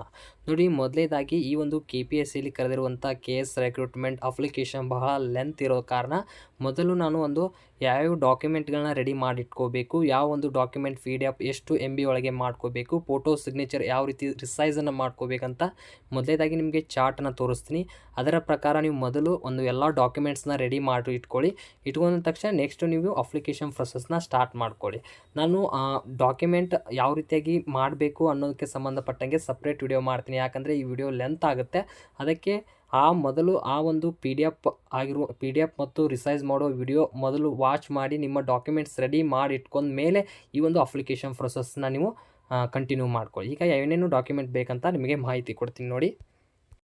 ನೋಡಿ, ಒಂದು KPSC ಅಪ್ಲಿಕೇಶನ್ಗೆ ರಿಕ್ವೈರ್ಮೆಂಟ್ ಡಾಕ್ಯುಮೆಂಟ್ಸ್ ಏನೇನು ಬೇಕಾಗುತ್ತೆ ಅಂತ ನೋಡೋದಾದರೆ, ನೋಡಿ, ಮೊದಲೇದಾಗಿ ಇಷ್ಟು ಡಾಕ್ಯುಮೆಂಟ್ಸ್ ಇದ್ದರೆ ನೀವು ಅಪ್ಲಿಕೇಶನ್ ಸಬ್ಮಿಟ್ ಮಾಡ್ಬೋದು. ಅದಕ್ಕೆ ನಾನು ಇದನ್ನು ಟೆಲಿಗ್ರಾಮ್ನಲ್ಲಿ ಈ PDF ಕಳಿಸಿರ್ತೀನಿ. ಯಾವ್ಯಾವ ಡಾಕ್ಯುಮೆಂಟ್ನ ರೆಡಿ ಮಾಡಿಟ್ಕೋಬೇಕು ಮೊದಲು ರೆಡಿ ಮಾಡಿಟ್ಕೊಳ್ಳಿ. ಪ್ರತಿಯೊಂದು ಫೈಲ್ನ JPG ಅಥವಾ ಒಂದು PDF ನೀವು ರೆಡಿ ಮಾಡಿಟ್ಕೊಳ್ಳಿ. ಆಮೇಲೆ ಅಪ್ಲಿಕೇಶನ್ ಪ್ರೊಸೆಸ್ನ ಕಂಟಿನ್ಯೂ ಮಾಡಿ, ಇಲ್ಲಾಂದರೆ ನಿಮಗೆ ಅಂಡರ್ಸ್ಟ್ಯಾಂಡ್ ಆಗೋದಿಲ್ಲ ಇದು. ಅದಕ್ಕೆ ನೋಡಿ, ಮೊದಲೇದಾಗಿ ಒಂದು ಫೋಟೋನ JPG ಫಾರ್ಮೆಟಲ್ಲಿ ಅಪ್ಲೋಡ್ ಮಾಡಬೇಕು, ಸಿಗ್ನೇಚರು JPG ಫಾರ್ಮೆಟಲ್ಲಿ ಅಪ್ಲೋಡ್ ಮಾಡಬೇಕು. ಇನ್ನುಳಿದ ಎಲ್ಲ ಡಾಕ್ಯುಮೆಂಟ್ಸ್ಗಳು PDF ಫಾರ್ಮೆಟಲ್ಲಿ ಅಪ್ಲೋಡ್ ಮಾಡೋದಿರುತ್ತೆ. ಇನ್ನೊಂದು ಇದರಲ್ಲಿ ಏನಂದರೆ, ಇಲ್ಲಿ ಡಿಗ್ರಿ ಮಾರ್ಕ್ಸ್ ಕಾರ್ಡ್ ಅಪ್ಲೋಡ್ ಮಾಡೋದಿರುತ್ತೆ. ಅದಕ್ಕೆ ಏನು ಮಾಡಿದ್ದಾರೆ ಅಂದರೆ ಅವರು all 6 semester plus provisional certificate ಉಷ್ಟು 7th ಮಾರ್ಕ್ಶೀಟ್ನ ಒಂದೇ PDFನಲ್ಲಿ 2 MB ಒಳಗೆ ಅದನ್ನು PDF ಮಾಡೋದಿರುತ್ತೆ. ಅದಕ್ಕೆ ಅದು ಒಂದೇ ಇರುತ್ತೆ. ಅದನ್ನು ಯಾವ ರೀತಿ ಮಾಡಬೇಕಂತ ನಾನು ಸಪ್ರೇಟ್ ವಿಡಿಯೋ ಮಾಡ್ತೀನಿ. ನೋಡಿ, ಇಲ್ಲಿ ನಿಮಗೆ ಪಾಸ್ಪೋರ್ಟ್ ಸೈಜು 50 KBಯಿಂದ 200 KB ಒಳಗೆ ರಿಸೈಸ್ ಮಾಡಬೇಕು, ಮತ್ತು ನಿಮ್ಮದು ಸಿಗ್ನೇಚರು 50 KBಯಿಂದ 70 KB ಒಳಗಿರಬೇಕು, ಮತ್ತು ಇನ್ನುಳಿದ ಆಲ್ ಡಾಕ್ಯುಮೆಂಟ್ಸ್ 2 MB ಒಳಗೆ ಮಾತ್ರ PDFನ ರೆಡಿ ಮಾಡಿಟ್ಕೋಬೇಕಾಗುತ್ತೆ. ಈ ಒಂದು PDFಗೆ ಸಂಬಂಧಪಟ್ಟಂಗೆ ಯಾವ ರೀತಿ ಕ್ರಿಯೇಟ್ ಮಾಡಬೇಕಂತ ನಾನು ಸಪ್ರೇಟಾಗಿ ಒಂದು ವಿಡಿಯೋ ಮಾಡ್ತೀನಿ. ಆ ವಿಡಿಯೋನ ವಾಚ್ ಮಾಡಿ ಎಲ್ಲ ಡಾಕ್ಯುಮೆಂಟ್ಸ್ ರೆಡಿ ಆದಮೇಲೆ ಈ ಒಂದು ವಿಡಿಯೋನ ವಾಚ್ ಮಾಡಿ ಕಂಟಿನ್ಯೂ ಅಪ್ಲಿಕೇಶನ್ ಫಾರ್ಮ್ನ ಸಬ್ಮಿಟ್ ಮಾಡ್ಕೊಳ್ಳಿ. ಇದನ್ನು ನಾನು ಟೆಲಿಗ್ರಾಮ್ನಲ್ಲಿ ಕಳಿಸಿರ್ತೀನಿ. ನೋಡಿ, ಯಾವ್ಯಾವ ಡಾಕ್ಯುಮೆಂಟ್ ಇರಬೇಕು ಪ್ರತಿಯೊಂದನ್ನು ನೋಡಿಕೊಂಡು ನೆಕ್ಸ್ಟ್ ಪ್ರೊಸೆಸ್ ನೀವು ಬನ್ನಿ. ನೋಡಿ, ನಾನು ಏನೋ ಒಂದು ಕೊಟ್ಟಿದ್ದೆನಲ್ಲ, ಆ ಎಲ್ಲ ಡಾಕ್ಯುಮೆಂಟ್ಸ್ ರೆಡಿ ಆದಮೇಲೆ, ಎಲ್ಲ ಗ್ಯಾಲರಿ ಮತ್ತು PDFನಲ್ಲಿ ರೆಡಿ ಆದಮೇಲೆ ನೆಕ್ಸ್ಟು ಇಲ್ಲಿ ಬನ್ನಿ. ಬಂದ ತಕ್ಷಣ ನಾನು ಇದನ್ನು ಲಿಂಕನ್ನು ಡಿಸ್ಕ್ರಿಪ್ಷನಲ್ಲಿ ಕೊಟ್ಟಿರ್ತೀನಿ, ಮತ್ತು ನಾನು ಟೆಲಿಗ್ರಾಮ್ ಗ್ರೂಪ್ನಲ್ಲಿ ಈ ಒಂದು ಲಿಂಕನ್ನು ಕೊಟ್ಟಿರ್ತೀನಿ, ಡೈರೆಕ್ಟ್ ಲಿಂಕ್ನ. ಕೊಟ್ಟ ತಕ್ಷಣ ನೆಕ್ಸ್ಟು ಈ ರೀತಿಯಾಗಿ ಪೇಜ್ ಓಪನ್ ಆಗುತ್ತೆ. ಇದು ಒಂದು KPSC ಅವರ ಒಂದು ಅಫಿಷಿಯಲ್ ವೆಬ್ಸೈಟ್ ಆಗಿದೆ. ಇಲ್ಲಿ ನೀವು ಕೆಳಗೆ ಸ್ಕ್ರೋಲ್ ಮಾಡಿ, ಈಗಾಗಲೇ KPSCಯಿಂದ ಇದರಲ್ಲಿ ಏನಾದರೂ ಒನ್ ಟೈಮ್ ರಿಜಿಸ್ಟ್ರೇಷನ್ ನೀವೇನಾದರೂ ಮಾಡಿದರೆ ಲಾಗಿನ್ ಮಾಡಿ ಡೈರೆಕ್ಟಾಗಿ ಅಪ್ಲೈಯನ್ನು ಮಾಡ್ಬೋದು. ಇಲ್ಲ ಸರ್, ನಾನು ನ್ಯೂ ರಿಜಿಸ್ಟ್ರೇಷನ್ ಯಾವುದೇ ರೀತಿ ಈ ಪೋರ್ಟಲ್ ಮೂಲಕ ರಿಜಿಸ್ಟ್ರೇಷನ್ನ ಮಾಡಿಲ್ಲ ಅಂದರೆ ನೀವು ರಿಜಿಸ್ಟ್ರೇಷನ್ನ ಮಾಡ್ಕೋಬೇಕಾಗತ್ತೆ. ನಾನು ಮೊದಲು ರಿಜಿಸ್ಟ್ರೇಷನ್ ಯಾವ ರೀತಿಯಾಗಿ ಮಾಡ್ಕೋಬೇಕು ನ್ಯೂ ಕ್ಯಾಂಡಿಡೇಟ್ಗಳನ್ನು ಅದನ್ನು ತಿಳಿಸಿದ ಮೇಲೆ, ಇಲ್ಲ ಸರ್ ನಾನು ಆಲ್ರೆಡಿ ರಿಜಿಸ್ಟರ್ ಆಗಿದ್ದೀನಿ ಬಟ್ ನನಗೆ ಪಾಸ್ವರ್ಡು ಇದು ಗೊತ್ತಾಗ್ತಾಯಿಲ್ಲ ಅಂದರೆ ಅಂಥ ಅಭ್ಯರ್ಥಿಗೆ ನಾನು ಮಾಹಿತಿ ಕೊಡ್ತೀನಿ. ಫಸ್ಟು ರಿಜಿಸ್ಟರ್ ಯಾವ ರೀತಿ ಮಾಡಬೇಕಂತ ನೋಡ್ಕೋಣ. ಇಲ್ಲಿ ನ್ಯೂ ರಿಜಿಸ್ಟ್ರೇಷನ್ ಅಂತ ಇದೆಯಲ್ಲ, ಇದರ ಮೇಲೆ ಸಿಂಪಲ್ಲಾಗಿ ಕ್ಲಿಕ್ ಮಾಡ್ಕೊಳ್ಳಿ. ಕ್ಲಿಕ್ ಮಾಡಿದ ತಕ್ಷಣ ನೆಕ್ಸ್ಟು ಈ ರೀತಿಯಾಗಿ ಒಂದು ಅಭ್ಯರ್ಥಿಯ ಒಂದು ಸೈನ್ ಅಪ್ ಫಾರ್ಮ್ ಓಪನ್ ಆಗುತ್ತೆ. ಏನಿಲ್ಲ, ನಿಮ್ಮದು ರಿಜಿಸ್ಟರ್ ಸಿಂಪಲ್ ಆಗಿರುತ್ತೆ. ನಿಮ್ಮ ಒಂದು ಆ್ಯಕ್ಟಿವ್ ಮೊಬೈಲ್ ನಂಬರ್ನ ಹಾಕ್ಕೊಳ್ಳಿ. ವೆರಿಫೈ ಮೇಲೆ ಕ್ಲಿಕ್ ಮಾಡಿದ್ರೆ OTP ಬರುತ್ತೆ, OTP ಹಾಕಿ ವೆರಿಫೈ ಮಾಡಿ. ಮತ್ತು ಆ್ಯಕ್ಟಿವ್ ಇಮೇಲ್ ID ಹಾಕ್ಕೊಳ್ಳಿ, ವೆರಿಫೈ ಮೇಲೆ ಕ್ಲಿಕ್ ಮಾಡ್ಕೊಳ್ಳಿ, OTP ಹಾಕಿ ವೆರಿಫೈ ಮಾಡ್ಕೊಳ್ಳಿ. ಇಷ್ಟೇ ಸಿಂಪಲ್ಲಾಗಿ ಒಂದು ರಿಜಿಸ್ಟ್ರೇಷನ್ ಇರುತ್ತೆ. ಮತ್ತು ಇಲ್ಲಿ ಒಂದು ಪಾಸ್ವರ್ಡ್ನ ಸೆಟಪ್ ಮಾಡಬೇಕಾಗುತ್ತೆ. ಅಂದರೆ ನೀವು ಇಲ್ಲಿ ಸ್ಟ್ರಾಂಗ್ ಪಾಸ್ವರ್ಡ್ನ ಇಲ್ಲಿ ಸೆಟ್ ಮಾಡಬೇಕಾಗುತ್ತೆ. ಅದು ಯಾವ ರೀತಿಯಾಗಿ ಇರಬೇಕಂದ್ರೆ, ನಿಮಗೆ ಇಲ್ಲಿ ಸ್ಕ್ರೀನಲ್ಲಿ ತೋರಿಸ್ತಾ ಇದ್ದೀನಿ ನೋಡಿ, ಎಕ್ಸಾಂಪಲಾಗಿ ಈ ರೀತಿಯಾಗಿ ನೀವು ಸೆಟ್ ಮಾಡ್ಕೋಬೋದು. ನಾನು ನಿಮಗೆ ಸ್ಕ್ರೀನಲ್ಲಿ ತೋರಿಸ್ತಾ ಇದ್ದೀನಲ್ಲ, ಇದೇ ರೀತಿಯಾಗಿ ನೀವು ಸಿಂಪಲ್ಲಾಗಿ ಫುಲ್ ಸ್ಟ್ರಾಂಗ್ ಇರುವ ಪಾಸ್ವರ್ಡ್ನ ಸೆಟ್ ಮಾಡಬೇಕಾಗತ್ತೆ. ಅಂದರೆ ಏನು ಇನ್ಸ್ಟ್ರಕ್ಷನ್ಸ್ ಕೊಟ್ಟಿದ್ದಾರೆ ಅಂದರೆ, ಇಲ್ಲಿ ಸ್ಪೆಷಲ್ ಕ್ಯಾರೆಕ್ಟರ್ 3 ಸ್ಪೆಷಲ್ ಕ್ಯಾರೆಕ್ಟರ್ನ ಯೂಸ್ ಮಾಡಿರಬೇಕು, ಮತ್ತು 6 ಲೆಟರ್ ನಿಮ್ಮದು ಲೆಟರ್ಸ್ ಇರಬೇಕು, ಮತ್ತು ನಂಬರ್ಸ್ ಇರಬೇಕು. ಈ ರೀತಿಯಾಗಿ ಇನ್ಕ್ಲೂಡ್ ಆಗಿರುವಂಥ ಪಾಸ್ವರ್ಡ್ನ ಸೆಟ್ ಮಾಡಿರಬೇಕು. ನಾನು ಸ್ಕ್ರೀನಲ್ಲಿ ತೋರಿಸಿದ್ನಲ್ಲ, ಸೇಮ್ ಅದೇ ರೀತಿಯಾಗಿ ಮಾಡ್ಕೊಳ್ಳಿ. ನಿಮ್ಮ ಒಂದು ನೇಮ್ ಪ್ರಕಾರ ಈ ರೀತಿಯಾಗಿ ನಿಮ್ಮ ಒಂದು ಪಾಸ್ವರ್ಡ್ನ ಇಲ್ಲಿ ಅದನ್ನು ಫಿಲ್ ಮಾಡಿ, ಇಲ್ಲಿ ಮತ್ತೊಮ್ಮೆ ಫಿಲ್ ಮಾಡಿ, 2 ಸಲ ಫಿಲ್ ಮಾಡಿ, ಇಲ್ಲಿ ಕೊಟ್ಟಿರುವಂಥ ಕ್ಯಾಪ್ಚಾ ಹಾಕೊಂಡು ಸಬ್ಮಿಟ್ ಮೇಲೆ ಕ್ಲಿಕ್ ಮಾಡ್ಕೊಳ್ಳಿ. ಸಬ್ಮಿಟ್ ಮೇಲೆ ಕ್ಲಿಕ್ ಮಾಡಿದ ತಕ್ಷಣ ನಿಮಗೆ ಒಂದು ಇಲ್ಲಿ ಟ್ಯಾಬ್ ಬರುತ್ತೆ. ಏನಿಲ್ಲ, ಸಿಂಪಲ್ಲಾಗಿ ನಿಮ್ಮ ಒಂದು ಅಪ್ಲಿಕೇಶನ್ ರಿಜಿಸ್ಟ್ರೇಷನ್ ಆಯಿತು, ಒಂದು ಎನ್ರೋಲ್ಮೆಂಟ್ ನಂಬರ್ ಬಂದಿರುತ್ತೆ, ಮತ್ತು ನಿಮ್ಮದು ಸಕ್ಸಸ್ಫುಲಿ ರಿಜಿಸ್ಟರ್ ಅಂತ ಇಲ್ಲಿ ಒಂದು ಟ್ಯಾಬ್ ಬರುತ್ತೆ. ಅದರ ಇಲ್ಲಿ ಒಂದು ಓಕೆ ಅಂತ ಬರುತ್ತೆ. ಓಕೆ ಮೇಲೆ ಕ್ಲಿಕ್ಕನ್ನು ಮಾಡ್ಕೊಳ್ಳಿ. ನೋಡಿ ಓಕೆ ಮೇಲೆ ಕ್ಲಿಕ್ ಮಾಡಿದರೆ ನಿಮಗೆ ಈ ರೀತಿಯಾಗಿ ಬಂದುಬಿಡುತ್ತೆ. ಮತ್ತೆ ಅದೇ ಹೋಮ್ ಪೇಜಿಗೆ ಬರುತ್ತೆ. ಮತ್ತು ನೀವು ರಿಜಿಸ್ಟರ್ ಮಾಡಿರ್ತಿಲ್ಲ ಅಂಥ ಅಭ್ಯರ್ಥಿಗೆ SMS ಮೂಲಕ ಮೇಲ್ ಮತ್ತು ನಾರ್ಮಲ್ ಮೆಸೇಜ್ ರಿಜಿಸ್ಟ್ರೇಷನ್ ನಂಬರ್ ಬಂದಿರುತ್ತೆ. ಇಷ್ಟು ಬಂದ ತಕ್ಷಣ ರಿಜಿಸ್ಟ್ರೇಷನ್ ಕಂಪ್ಲೀಟ್ ಆಯಿತು. ಈಗ ನಾವು ಲಾಗಿನನ್ನು ಮಾಡ್ಕೋಣ. ಇಲ್ಲಿ ಲಾಗಿನ್ ಅಂತ ಒಂದು ಆಪ್ಷನ್ ಇದೆ, ಇದ್ರ ಮೇಲೆ ಕ್ಲಿಕ್ ಮಾಡ್ಕೊಳ್ಳಿ. ನೋಡಿ ಇದ್ರ ಮೇಲೆ ಕ್ಲಿಕ್ ಮಾಡಿದ ತಕ್ಷಣ ಒಂದು ಅಭ್ಯರ್ಥಿ ಲಾಗಿನ್ ಆಗಬೇಕಾಗುತ್ತೆ. ನೋಡಿ ನಿಮಗೆ ಯಾವ ಒಂದು ಆಪ್ಷನ್ಸ್ ಮೂಲಕ ಇಲ್ಲಿ ಲಾಗಿನ್ ಆಗ್ಬೋದು ಅಂತ ಒಂದಿಷ್ಟು ಆಪ್ಷನ್ಸ್ನ ಕೊಟ್ಟಿದ್ದಾರೆ. ನೋಡಿ ನೀವು ರಿಜಿಸ್ಟ್ರೇಷನ್ ನಂಬರ್, ಎನ್ವಾಲ್ಮೆಂಟ್ ನಂಬರ್ ಮೂಲಕ ಲಾಗಿನ್ ಆಗ್ಬೋದು, ಅಥವಾ ಮೊಬೈಲ್ ನಂಬರ್ ಅಥವಾ ಇಮೇಲ್ ಐಡಿನೂ ಲಾಗಿನ್ ಆಗ್ಬೋದು. ಆದಷ್ಟು ಅಭ್ಯರ್ಥಿಗಳು ಈ ಒಂದು ಪ್ರಿಫರೆನ್ಸ್ ಮೂಲಕ ಲಾಗಿನ್ ಆಗಿ ಮೊಬೈಲ್ ನಂಬರ್ ಅಂತ ಇರುತ್ತೆ, ಇದ್ರ ಮೇಲೆ ಕ್ಲಿಕ್ ಮಾಡ್ಕೊಳ್ಳಿ. ಇದ್ರ ಮೇಲೆ ಕ್ಲಿಕ್ ಮಾಡ್ಕೊಂಡು ಇಲ್ಲಿ ನಿಮ್ಮ ಒಂದು ಮೊಬೈಲ್ ನಂಬರ್ ಏನು ರಿಜಿಸ್ಟರ್ ಮಾಡೋಕೆ ಕೊಟ್ಟಿರ್ತಿರಲ್ಲ ಆ ಒಂದು ಮೊಬೈಲ್ ನಂಬರ್ನ ಹಾಕೋಬೇಕು. ಈಗೇನೊಂದು ಪಾಸ್ವರ್ಡ್ ಸೆಟ್ ಮಾಡಿರ್ತೀರಲ್ಲ ಆ ಒಂದು ಪಾಸ್ವರ್ಡ್ನ ಇಲ್ಲಿ ಹಾಕಬೇಕು. ಹಾಕಿ ಫಸ್ಟು ಇಲ್ಲಿ ಗೆಟ್ OTP ಅಂತ ಇರುತ್ತೆ, ಇದ್ರ ಮೇಲೆ ಕ್ಲಿಕ್ ಮಾಡಿದ್ರೆ ನಿಮ್ಮ ಒಂದು ರಿಜಿಸ್ಟರ್ ಮೊಬೈಲ್ ನಂಬರ್ಗೆ OTP ಹೋಗುತ್ತೆ. ಆ ಒಂದು OTPನ ಇಲ್ಲಿ ಫಿಲ್ ಮಾಡ್ಕೊಳ್ಳಿ. ಇಲ್ಲಿ ಫಿಲ್ ಮಾಡಿ ಕೆಳಗೆ ಬಂದು ಇಲ್ಲಿ ಕೊಟ್ಟಿರುವಂಥ ಕ್ಯಾಪ್ಚರ್ನ ಡೀಟೇಲ್ಸ್ನ ಹಾಕೊಂಡು ಇಲ್ಲಿ ಸೈನ್ ಇನ್ ಅಂತ ಆಪ್ಷನ್ ಇದೆ, ಇದ್ರ ಮೇಲೆ ಕ್ಲಿಕ್ ಮಾಡಿದರೆ ಸೈನ್ ಇನ್ ಆಗುತ್ತೆ. ಮತ್ತು ಇನ್ನುಳಿದ ಅಭ್ಯರ್ಥಿಗಳು ಓಲ್ಡ್ ಸ್ಕ್ಯಾನ್ಸು ಈಗಾಗಲೇ ರಿಜಿಸ್ಟರ್ ಮಾಡಿರ್ತಾರೆ ಒನ್ ಟೈಮ್ ರಿಜಿಸ್ಟ್ರೇಷನ್, ಬಟ್ ಅವರಿಗೆ ಪಾಸ್ವರ್ಡ್ ಗೊತ್ತಿರೋದಿಲ್ಲ. ಅಂಥ ಅಭ್ಯರ್ಥಿಗಳು ಏನು ಮಾಡಬೇಕು, ಕೆಳಗೆ ಸ್ಕ್ರೋಲ್ ಮಾಡಿ ಏನಿಲ್ಲ ಸಿಂಪಲ್ ಆಗಿ ಇಲ್ಲಿ ಫಾರ್ಗೆಟ್ ಪಾಸ್ವರ್ಡ್ ಅಂತ ಒಂದು ಆಪ್ಷನ್ ಇದೆ, ಇದ್ರ ಮೇಲೆ ಕ್ಲಿಕ್ ಮಾಡ್ಕೊಳ್ಳಿ. ಇದ್ರ ಮೇಲೆ ಕ್ಲಿಕ್ ಮಾಡ್ಕೊಂಡು ನಿಮ್ಮ ಒಂದು ಮೊಬೈಲ್ ನಂಬರ್ ಜೊತೆಗೆ ಅದನ್ನು ಫಾರ್ಗೆಟ್ ಮಾಡ್ಕೊಳ್ಳಿ. ಇದ್ರ ಮೇಲೆ ಕ್ಲಿಕ್ ಮಾಡಿದ್ರೆ ಇಲ್ಲಿ ಮೊಬೈಲ್ ನಂಬರ್ ಕೇಳುತ್ತೆ, ಮೊಬೈಲ್ ನಂಬರ್ನ ಹಾಕಿ ಕ್ಯಾಪ್ಚಾ ಹಾಕಿ ಗೆಟ್ OTP ಮೇಲೆ ಕ್ಲಿಕ್ ಮಾಡಿದರೆ ನಿಮಗೆ OTP ಬರುತ್ತೆ. ಆ ಒಂದು OTP ಹಾಕಿ ವೆರಿಫೈ ಮಾಡಿದ ತಕ್ಷಣ ಮತ್ತೊಮ್ಮೆ ಪಾಸ್ವರ್ಡ್ನ ಕ್ರಿಯೇಟ್ ಮಾಡಿ ಅಂತ ಹೇಳುತ್ತೆ. ನಾನು ಈಗಾಗಲೇ ಮಾಹಿತಿ ಕೊಟ್ಟಿದ್ದೀನಿ ಯಾವ ರೀತಿಯಾಗಿ ಸ್ಟ್ರಾಂಗ್ ಪಾಸ್ವರ್ಡ್ನ ಕ್ರಿಯೇಟ್ ಮಾಡಬೇಕಂತಲ್ಲ ಅಂದಿಲ್ಲ. ಅದೇ ರೀತಿಯಾಗಿ ನೀವು ಪಾಸ್ವರ್ಡ್ನ ಸ್ಟ್ರಾಂಗ್ ಆದ ಪಾಸ್ವರ್ಡ್ನ ಸೆಟ್ ಮಾಡಿ ಸಬ್ಮಿಟ್ ಮಾಡಿ ಆ ಒಂದು ಪಾಸ್ವರ್ಡ್ನ ಸೆಟ್ ಮಾಡ್ಕೊಳ್ಳಿ. ಮಾಡಿದ ತಕ್ಷಣ ಮತ್ತೊಮ್ಮೆ ಬ್ಯಾಕ್ ಬಂದು ಏನು ಮಾಡಿ ಈಗೇನೋ ಒಂದು ಪಾಸ್ವರ್ಡ್ನ ಇಟ್ಟಿದ್ರಲ್ಲ ಅದೇ ಒಂದು ಪಾಸ್ವರ್ಡ್ನ ಹಾಕಿ ಮತ್ತೊಮ್ಮೆ OTP ಮೇಲೆ ಕ್ಲಿಕ್ ಮಾಡಿಕೊಂಡು ಸಿಂಪಲ್ಲಾಗಿ ಓಲ್ಡ್ ಅಭ್ಯರ್ಥಿಗಳು ಸೈನ್ ಇನ್ ಮೇಲೆ ಕ್ಲಿಕ್ ಮಾಡ್ಕೊಳ್ಳಿ. ನೋಡಿ ಸೈನ್ ಇನ್ ಮೇಲೆ ಕ್ಲಿಕ್ ಮಾಡಿದ ತಕ್ಷಣ ನೆಕ್ಸ್ಟು ಈ ರೀತಿ ಬರುತ್ತೆ, ಸ್ವಲ್ಪ ಇನ್ಸ್ಟ್ರಕ್ಷನ್ಸ್ ಬರುತ್ತೆ. ಇದನ್ನು ಕೆಳಗೆ ಸ್ಕ್ರೋಲ್ ಮಾಡಿ, ಸಿಂಪಲ್ಲಾಗಿ ಸ್ಕ್ರೋಲ್ ಮಾಡಿ ಇಲ್ಲಿ ಡಿಕ್ಲೇರ್ ಬಾಕ್ಸ್ ಇರುತ್ತೆ, ಈ ಬಾಕ್ಸ್ ಮೇಲೆ ಕ್ಲಿಕ್ ಮಾಡಿ ಗೋ ಅಂತ ಆಪ್ಷನ್ ಇದೆ, ಇದರ ಮೇಲೆ ಕ್ಲಿಕ್ ಮಾಡ್ಕೊಳ್ಳಿ. ನೋಡಿ ಇದ್ರ ಮೇಲೆ ಕ್ಲಿಕ್ ಮಾಡಿದ ತಕ್ಷಣ ನಿಮಗೆ ನೆಕ್ಸ್ಟು ಒಂದು ಡ್ಯಾಶ್ಬೋರ್ಡ್ ಓಪನ್ ಆಗುತ್ತೆ. ಈ ರೀತಿಯಾಗಿ ನಿಮ್ಮದು ಡ್ಯಾಶ್ಬೋರ್ಡ್ ಓಪನ್ ಆಗುತ್ತೆ. ಮತ್ತು ಈಗ ಸದ್ಯಕ್ಕೆ ಕರೆದಿರುವಂಥ ಎಕ್ಸಾಮಿನೇಷನ್ಸ್ ಯಾವಿದಾವಂತೆ ಒಂದು ನೋಟಿಫಿಕೇಷನ್ ಆಗಿರ್ಬೋದು, ಆ ಒಂದು ಸ್ಟಾರ್ಟ್ ಡೇಟು ಎಂಡ್ ಡೇಟು ಪ್ರತಿಯೊಂದೂ ಇಲ್ಲಿ ನಿಮಗೆ ಒಂದು ಅಧಿಸೂಚನೆ ವಿವರಗಳನ್ನು ಡೀಟೇಲ್ಸ್ಗಳನ್ನು ಕೆಳಗೆ ನೀಡಿರ್ತಾರೆ, ನೀವು ನೋಡ್ಕೊಳ್ಬೋದು. ಆ ರೀತಿಯಾಗಿ ಚೆಕ್ ಮಾಡ್ಕೋಬೋದು. ಚೆಕ್ ಮಾಡಿದ ತಕ್ಷಣ ನಿಮ್ಮ ಒಂದು ಅಪ್ಲಿಕೇಶನ್ ಫಾರ್ಮ್ನ ಈಗ ನಾವು ಸ್ಟಾರ್ಟನ್ನು ಮಾಡ್ಕೋಣ. ನೋಡಿ ಎಷ್ಟು ಅಂತ ಒಂದು ಆಪ್ಷನ್ಸ್ಗಳಿದ್ದಾವೆ. ಈಗಾಗಲೇ ಕಡ್ಡಾಯ ಕನ್ನಡ ಎಕ್ಸಾಮಿನೇಷನ್ ನೀವು ಬರೆದು ಪಾಸ್ ಆಗಿದ್ದರೆ ಇಲ್ಲಿ ಪರೀಕ್ಷೆ ಪ್ರಮಾಣ ಪತ್ರ ಮೇಲೆ ಕ್ಲಿಕ್ ಮಾಡಿ ನೀವು ಸರ್ಟಿಫಿಕೇಟ್ನ ಡೌನ್ಲೋಡನ್ನು ಮಾಡ್ಕೋಬೋದು. ಮತ್ತು ಈಗಾಗಲೇ ನೀವು ಅರ್ಜಿ ಸಲ್ಲಿಸಿರುವಂಥ ಅಪ್ಲಿಕೇಶನ್ನ ಚೆಕ್ ಮಾಡ್ಕೋಬೋದು. ಈಗ ನಾವು ಡೈರೆಕ್ಟಾಗಿ ಅಪ್ಲಿಕೇಶನ್ನ ಸ್ಟಾರ್ಟ್ ಮಾಡ್ಕೋಣ. ನೋಡಿ ಇಲ್ಲಿ ಅಪ್ಲಿಕೇಟ್ ಡೀಟೇಲ್ಸ್ ರಿಜಿಸ್ಟ್ರೇಷನ್ ಅಂತಿದೆಯಲ್ಲ, ಮೊದಲೇದಾಗಿ ಇದನ್ನು ನೀವು ಇಲ್ಲಿ ಇದ್ರ ಮೇಲೆ ಕ್ಲಿಕ್ ಮಾಡಬೇಕಾಗತ್ತೆ. ಇದನ್ನು ಕ್ಲಿಕ್ಕನ್ನು ಮಾಡ್ಕೊಳ್ಳಿ. ಅರ್ಜಿದಾರರ ನೋಂದಣಿ ವಿವರ ಮೇಲೆ ಕ್ಲಿಕ್ ಮಾಡ್ಕೊಳ್ಳಿ. ನೋಡಿ ಇದ್ರ ಮೇಲೆ ಕ್ಲಿಕ್ ಮಾಡಿದ ತಕ್ಷಣ ನಿಮ್ಮ ಒಂದು ಅಪ್ಲಿಕೇಶನ್ ಫಾರ್ಮ್ ಇಲ್ಲಿ ಸ್ಟಾರ್ಟ್ ಆಗುತ್ತೆ. ನೀವು ಒಂದು 7 ಹಂತಗಳಿಂದ ಅಪ್ಲಿಕೇಶನ್ ಫಾರ್ಮ್ನ ನೀವು ಫಿಲಪ್ ಮಾಡೋದಿರುತ್ತೆ. ಮೊದಲೇದಾಗಿ ಒಂದು ಪರ್ಸನಲ್ ಡೀಟೇಲ್ಸ್ ಇನ್ಫಾರ್ಮೇಷನ್ನ ನೀಡಬೇಕು, ಬೇಸಿಕ್ ಡೀಟೇಲ್ಸ್ ಇನ್ಫಾರ್ಮೇಷನ್ ಇರುತ್ತೆ. ಇಲ್ಲಿ ಅಪ್ಲಿಕೇಶನ್ ಸ್ಟಾರ್ಟ್ ಆಗುತ್ತೆ. ನೋಡಿ ಮೊದಲೇದಾಗಿ ಬೋರ್ಡ್ ಟೈಪ್, ಇಲ್ಲಿ SSLC ಡೀಟೇಲ್ಸ್ ಇನ್ಫಾರ್ಮೇಷನ್ ಇರೋದರಿಂದ ಇಲ್ಲಿ ನಿಮ್ಮದು ಬೋರ್ಡ್ ವಿವರವನ್ನು ನೀಡಂತ ಹೇಳ್ತಾರೆ. ಈಗಾಗಲೇ SSLC CBSE ICSEಯಿಂದ ನೀವೇನಾದರೂ ಪಾಸ್ ಆಗಿದ್ರೆ ಅಂಥ ಅಭ್ಯರ್ಥಿಗಳು ಚೂಸ್ ಮಾಡ್ಕೋಬೋದು. ಇಲ್ಲ ಸರ್ ನಾನು ಕರ್ನಾಟಕ ಬೋರ್ಡಿಂದ SSLC ಕಂಪ್ಲೀಟ್ ಮಾಡಿದ್ದೇನೆ ಅಂದರೆ ಮೊದಲನೇ ಆಪ್ಷನ್ನ ಚೂಸ್ ಮಾಡ್ಕೊಳ್ಳಿ. ಚೂಸ್ ಮಾಡಿದ ತಕ್ಷಣ ನೆಕ್ಸ್ಟು ನಿಮಗೆ ಇಲ್ಲಿ SSLC ಮ್ಯಾನ್ಯುವಲ್ ಎಂಟ್ರಿ ಮತ್ತು SSLC passed on after year 2003 ಅಂದರೆ SSLC ನೀವು 2003ರ ಮೇಲೆ ನೀವೇನಾದರೂ SSLC ಪಾಸ್ ಮಾಡಿದರೆ ಅಂಥ ಅಭ್ಯರ್ಥಿಗಳು ಇದ್ರ ಮೇಲೆ ಕ್ಲಿಕ್ ಮಾಡ್ಕೊಳ್ಳಿ. ಇದ್ರ ಮೇಲೆ ಕ್ಲಿಕ್ ಮಾಡಿದ್ರೆ ಆಟೋಮೆಟಿಕ್ಕಾಗಿ ಅದು ನಿಮ್ಮ ರಿಜಿಸ್ಟರ್ ನಂಬರ್ ಮೂಲಕ ಡಾಟಾ ಫೆಚ್ ಮಾಡುತ್ತೆ. ಇನ್ ಕೇಸ್ ನಿಮ್ಮದು ಡಾಟಾ ಫೆಚ್ ಮಾಡಲಿಲ್ಲ ಅಂದರೆ SSLC ಮ್ಯಾನ್ಯುವಲ್ ಎಂಟ್ರಿ ಅಂತಿದೆಯಲ್ಲ ಇದ್ರ ಮೇಲೆ ನೀವು ಕ್ಲಿಕ್ ಮಾಡ್ಕೊಂಡು ಮ್ಯಾನ್ಯುವಲ್ ಎಂಟ್ರಿಯನ್ನು ನೀಡ್ಬೋದು. ಆದಷ್ಟು SSLC passed on after year 2003 ಇದೆಲ್ಲ ಇದನ್ನು ಚೂಸ್ ಮಾಡ್ಕೊಳ್ಳಿ. ಇದನ್ನು ಚೂಸ್ ಮಾಡಿಕೊಂಡು ಕೆಳಗೆ ಸ್ಕ್ರೋಲ್ ಮಾಡಿ ಇಲ್ಲಿ ನೀವು ಏನಿಲ್ಲ ಸಿಂಪಲ್ ಆಗಿ ನಿಮ್ಮ ಒಂದು SSLC ರಿಜಿಸ್ಟ್ರೇಷನ್ ನಂಬರ್ನ ಹಾಕಬೇಕಾಗುತ್ತೆ. SSLC ರಿಜಿಸ್ಟ್ರೇಷನ್ ನಂಬರ್ನ ಹಾಕಿದರೆ ಇಲ್ಲಿ ಗೆಟ್ ಡಾಟಾ ಅಂತ ಬರುತ್ತೆ, ಅದರ ಮೇಲೆ ಕ್ಲಿಕ್ ಮಾಡಿದ್ರೆ ಎಲ್ಲ ಇನ್ಫಾರ್ಮೇಷನ್ ಬರುತ್ತೆ. ನೋಡಿ ಗೆಟ್ ಡಾಟಾ ಮೇಲೆ ಕ್ಲಿಕ್ ಮಾಡಿದ್ರೆ ನಿಮ್ಮ SSLC ಮಾರ್ಕ್ಸ್ಗಳಲ್ಲಿರುವಂಥ ನೇಮ್ ಆಗಿರ್ಬೋದು, father mother name, date of birth ಪ್ರತಿಯೊಂದು ಇನ್ಫಾರ್ಮೇಷನ್ಸ್ ಬರುತ್ತೆ. ಇಲ್ಲಿ ಮತ್ತೊಂದು ಇಲ್ಲಿ ಜೆಂಡರ್ ಕೇಳುತ್ತೆ, ನಿಮ್ಮದು ಜೆಂಡರ್ ಯಾವುದಿದೆ ಜೆಂಡರ್ನ ಇಲ್ಲಿ ಚೂಸನ್ನು ಮಾಡ್ಕೊಳ್ಳಿ. ಮಾಡಿದ ತಕ್ಷಣ ಕೆಳಗೆ ಬನ್ನಿ, ಇಲ್ಲಿ ನಿಮಗೆ ಸಪೋಸ್ ನೇಮ್ ಕೇಳ್ತಾ ಇದೆ ಅಂದರೆ ಪತಿ ಅಥವಾ ಪತ್ನಿ ಹೆಸರು, ನೀವೇನಾದರೂ ಮದುವೆ ಆಗಿದ್ದರೆ ನಿಮ್ಮ ಪತಿ ಅಥವಾ ಪತ್ನಿಯ ಹೆಸರನ್ನು ನೀವು ಇಲ್ಲಿ ಡೀಟೇಲ್ಸನ್ನು ನೀಡಬೇಕಾಗುತ್ತೆ. ಇಲ್ಲಾಂದರೆ ಸಿಂಪಲ್ಲಾಗಿ ಡ್ಯಾಶ್ ಬಿಡಿ, ಅದು ಯಾವುದೇ ರೀತಿ ಕಂಪಲ್ಸರಿ ಇಲ್ಲ. ಕೆಳಗೆ ಸ್ಕ್ರೋಲ್ ಮಾಡಿ ಇಷ್ಟು ಇನ್ಫಾರ್ಮೇಷನ್ ಆಟೋಮೆಟಿಕ್ಕಾಗಿ ಡಾಟಾ ಫೆಚ್ ಆಗಿರುತ್ತೆ. ಏನಾದರೂ ನಿಮ್ಮ ಬಳಿ ಅಲ್ಟರ್ನೇಟ್ ಮೊಬೈಲ್ ನಂಬರ್ ಇದ್ದರೆ ಹಾಕ್ಕೊಳ್ಬೋದು ಮತ್ತು ಅಲ್ಟರ್ನೇಟ್ ಇಮೇಲ್ ID ಇದ್ದರೆ ಹಾಕ್ಕೋಬೋದು, ಬಟ್ ಕಂಪಲ್ಸರಿ ಇಲ್ಲ, ಇದ್ದರೆ ನೀವು ಹಾಕ್ಕೊಳ್ಬೋದು. ಇಷ್ಟು ಡೀಟೇಲ್ಸ್ನ ಹಾಕ್ಕೊಳ್ಳಿ. ಇದಾದ ತಕ್ಷಣ ಒಂದು ಐಡೆಂಟಿ ಪ್ರೂಫ್ ಡೀಟೇಲ್ಸ್ ಇನ್ಫಾರ್ಮೇಷನ್ಸ್ನ ನೀಡಬೇಕಾಗುತ್ತೆ. ನೋಡಿ ಮೊದಲೇದಾಗಿ ಒಂದು ನ್ಯಾಷನಾಲಿಟಿ ಕೇಳುತ್ತೆ, ಒಂದು ರಾಷ್ಟ್ರೀಯತೆ ಕೇಳುತ್ತೆ, ಇಲ್ಲಿ ಇಂಡಿಯನ್ ಅಂತ ಚೂಸ್ ಮಾಡ್ಕೊಳ್ಳಿ. ಇದಾದ ತಕ್ಷಣ ಒಂದು ಐಡೆಂಟಿ ಟೈಪ್ ಕೇಳ್ತಾ ಇದೆ ಅಂದರೆ ಗುರುತಿನ ಚೀಟಿಯ ವಿವರವನ್ನು ನೀಡಬೇಕಾಗುತ್ತೆ. ಇಲ್ಲಿ ನಿಮಗೆ 4 ರೀತಿಯ ಒಂದು ಆಪ್ಷನ್ಸ್ ಇದೆ, ಆಧಾರ್ ಕಾರ್ಡ್ನ ಆಗ್ಬೋದು, ಪ್ಯಾನ್ ಕಾರ್ಡ್, ರೇಷನ್ ಕಾರ್ಡ್, ಕುಟುಂಬ ಐಡಿ ಹಾಕ್ಬೋದು. ಆದಷ್ಟು ಅಭ್ಯರ್ಥಿಗಳು ಆಧಾರ್ ಕಾರ್ಡ್ ಅಂತಿದೆಯಲ್ಲ ಈ ಒಂದು ಆಪ್ಷನ್ ಮೇಲೆ ಚೂಸ್ ಮಾಡ್ಕೊಳ್ಳಿ. ಈ ಆಪ್ಷನ್ ಮೇಲೆ ಚೂಸ್ ಮಾಡ್ಕೊಂಡು ಸಿಂಪಲ್ಲಾಗಿ ಇಲ್ಲಿ ಗೆಟ್ ಅ ಡಾಟಾ ಅಂತ ಒಂದು ಆಪ್ಷನ್ ಇದೆ, ಇದ್ರ ಮೇಲೆ ಕ್ಲಿಕ್ ಮಾಡ್ಕೊಳ್ಳಿ. ಇದ್ರ ಮೇಲೆ ಕ್ಲಿಕ್ ಮಾಡಿದರೆ ನಿಮಗೆ ಈ KYC ಸರ್ವಿಸ್ ಓಪನ್ ಆಗುತ್ತೆ. ಏನಿಲ್ಲ, ಸಿಂಪಲ್ಲಾಗಿ ನಿಮ್ಮ ಒಂದು ಆಧಾರ್ ಕಾರ್ಡ್ ನಂಬರ್ನ ಇಲ್ಲಿ ನೀವು ಹಾಕ್ಕೊಳ್ಬೇಕಾಗುತ್ತೆ. ಹಾಕೊಂಡು ಇಲ್ಲಿ ಡಿಕ್ಲೇರ್ ಬಾಕ್ಸ್ ಇರುತ್ತೆ, ಈ ಬಾಕ್ಸ್ ಮೇಲೆ ಕ್ಲಿಕ್ ಮಾಡ್ಕೊಂಡು ಕೆಳಗೆ ಸ್ಕ್ರೋಲ್ ಮಾಡಿ ಏನಿಲ್ಲ, ಇಲ್ಲಿ ಸಿಂಪಲ್ಲಾಗಿ ಒಂದು OTP ಅಂತ ಒಂದು ಆಪ್ಷನ್ ಇದೆ ನೋಡಿ, OTP ಮೇಲೆ ಕ್ಲಿಕ್ ಮಾಡ್ಕೊಳ್ಳಿ. OTP ಅಂತ ಕ್ಲಿಕ್ ಮಾಡ್ಕೊಂಡು ಕೆಳಗೆ ಜನರೇಟ್ OTP ಮೇಲೆ ಕ್ಲಿಕ್ ಮಾಡ್ಕೊಳ್ಳಿ. ಮಾಡಿದರೆ ನಿಮಗೆ ನಿಮ್ಮ ಒಂದು ಆಧಾರ್ ಕಾರ್ಡ್ ಇರುವಂಥ ರಿಜಿಸ್ಟ್ರೇಷನ್ ಮೊಬೈಲ್ ನಂಬರ್ಗೆ OTP ಬರುತ್ತೆ. ಆ OTP ಹಾಕಿ ವೆರಿಫೈನ ಮಾಡ್ಕೊಳ್ಳಿ. ಫಿಲ್ ಮಾಡಿ ಸಬ್ಮಿಟ್ ಮೇಲೆ ನೀವು ಕ್ಲಿಕ್ ಮಾಡ್ಕೊಳ್ಳಿ. ಮೇಲೆ ಕ್ಲಿಕ್ ಮಾಡಿದರೆ ಆಧಾರ್ ಸೇವ್ಡ್ ಸಕ್ಸಸ್ಫುಲಿ ಬರುತ್ತೆ. ಓಕೆ ಮೇಲೆ ಕ್ಲಿಕ್ ಮಾಡ್ಕೊಳ್ಳಿ. ನೋಡಿ, ಓಕೆ ಮೇಲೆ ಕ್ಲಿಕ್ ಮಾಡಿದರೆ ನಿಮ್ಮ ಒಂದು ಆಧಾರ್ ಕಾರ್ಡ್ನಲ್ಲಿ ಏನು ನಿಮ್ಮದು ಫೋಟೋ ಇರುತ್ತಲ್ಲ ಅದೇ ಸೇಮ್ ಆಗಿ ನಿಮ್ಮ ಫೋಟೋ ಇಲ್ಲಿ ಡಾಟಾ ಅದರ ಪ್ರಕಾರ ನಿಮ್ಮದು ಫೋಟೋ ಕ್ಯಾಪ್ಚರ್ ಆಗಿರುತ್ತೆ. ಬಟ್ ಈ ಒಂದು ಫೋಟೋನ ನೀವು ಅಪ್ಲೋಡನ್ನು ಮಾಡ್ಕೋಬೇಡಿ. ಮ್ಯಾನ್ಯಲ್ ಆಗಿ ಮತ್ತೊಂದು ನೀವು photo, passport size photo, clear background ಇರೋದು ಮತ್ತೊಮ್ಮೆ ನೀವು ಫೋಟೋನ ಅಪ್ಲೋಡ್ ಕಂಪಲ್ಸರಿ ಮಾಡ್ಕೊಳ್ಳಿ. ಯಾಕಂದರೆ ಆಧಾರ್ ಕಾರ್ಡ್ ಇರುವಂಥದ್ದು ಬೇಡ. ಮತ್ತು ಇಲ್ಲಿ ನೋಡಿ, ಡೈರೆಕ್ಟಾಗಿ ಒಂದು ಫೋಟೋ ಮತ್ತು ಸಿಗ್ನೇಚರ್ ಅಪ್ಲೋಡ್ ಮಾಡಂತ ಹೇಳಿದ್ದಾರೆ. ನಾನು ಈಗಾಗಲೇ ಹಿಂದಿನ ಒಂದು ವಿಡಿಯೋ ಮಾಡಿರ್ತೀನಿ, ಏನಂದರೆ ಫೋಟೋ ಸಿಗ್ನೇಚರ್ ಯಾವ ರೀತಿಯಾಗಿ ರಿಸೈಸ್ ಮಾಡಬೇಕಂತ. ಅದರ ಪ್ರಕಾರ ನೀವು ಫೋಟೋ ಸಿಗ್ನೇಚರ್ನ ರಿಸೈಸನ್ನು ಮಾಡ್ಕೊಳ್ಳಿ. ಸಿಂಪಲ್ಲಾಗಿ ಏನಿರಲ್ಲ, ಇಲ್ಲಿ ಇನ್ಸ್ಟ್ರಕ್ಷನ್ಸ್ ಕೊಟ್ಟಿದ್ದಾರೆ, ನೋಡ್ಕೋಬೋದು.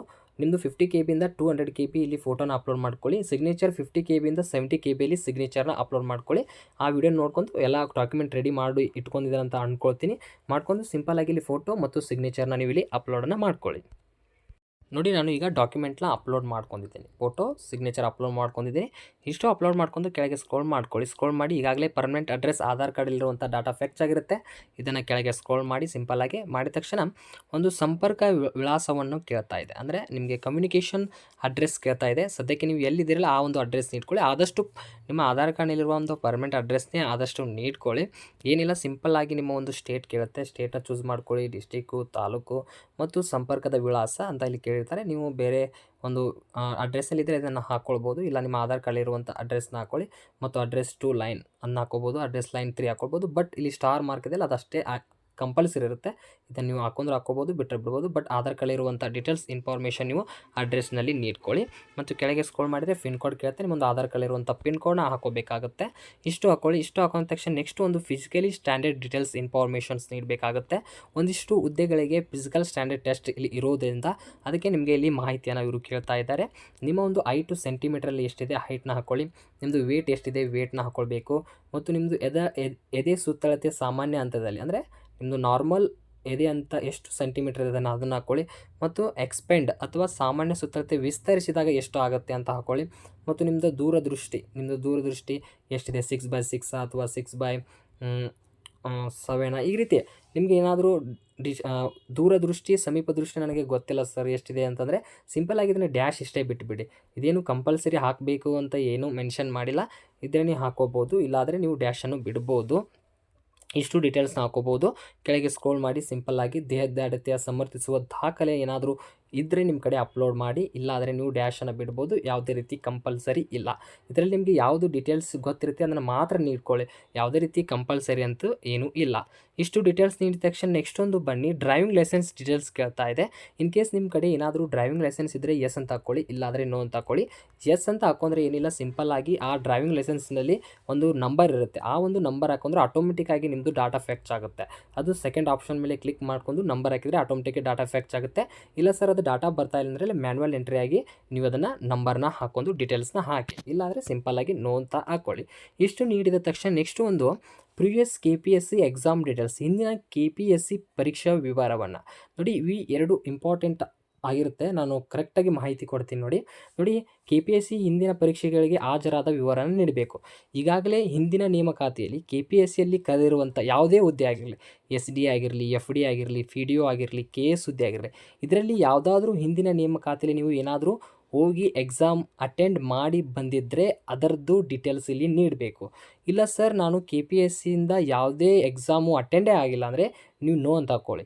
ಇಲ್ಲ ಸರ್ ನಾನು ಆಗಿದ್ದೀನಿ ಅಂದರೆ ಎಸ್ ಅಂತ ಹಾಕ್ಕೊಳ್ಳಿ. ಎಸ್ ಅಂತ ಹಾಕೊಂಡ್ರೆ ನೀವು ಪ್ರೀವಿಯಸ್ ಯಾವುದು ಒಂದು ಎಕ್ಸಾಮ್ ಅಟೆಂಡ್ ಮಾಡಿದಿರಲ್ಲ ಅದರದ್ದು ಡೀಟೇಲ್ಸ್ ನೀಡಬೇಕಾಗತ್ತೆ.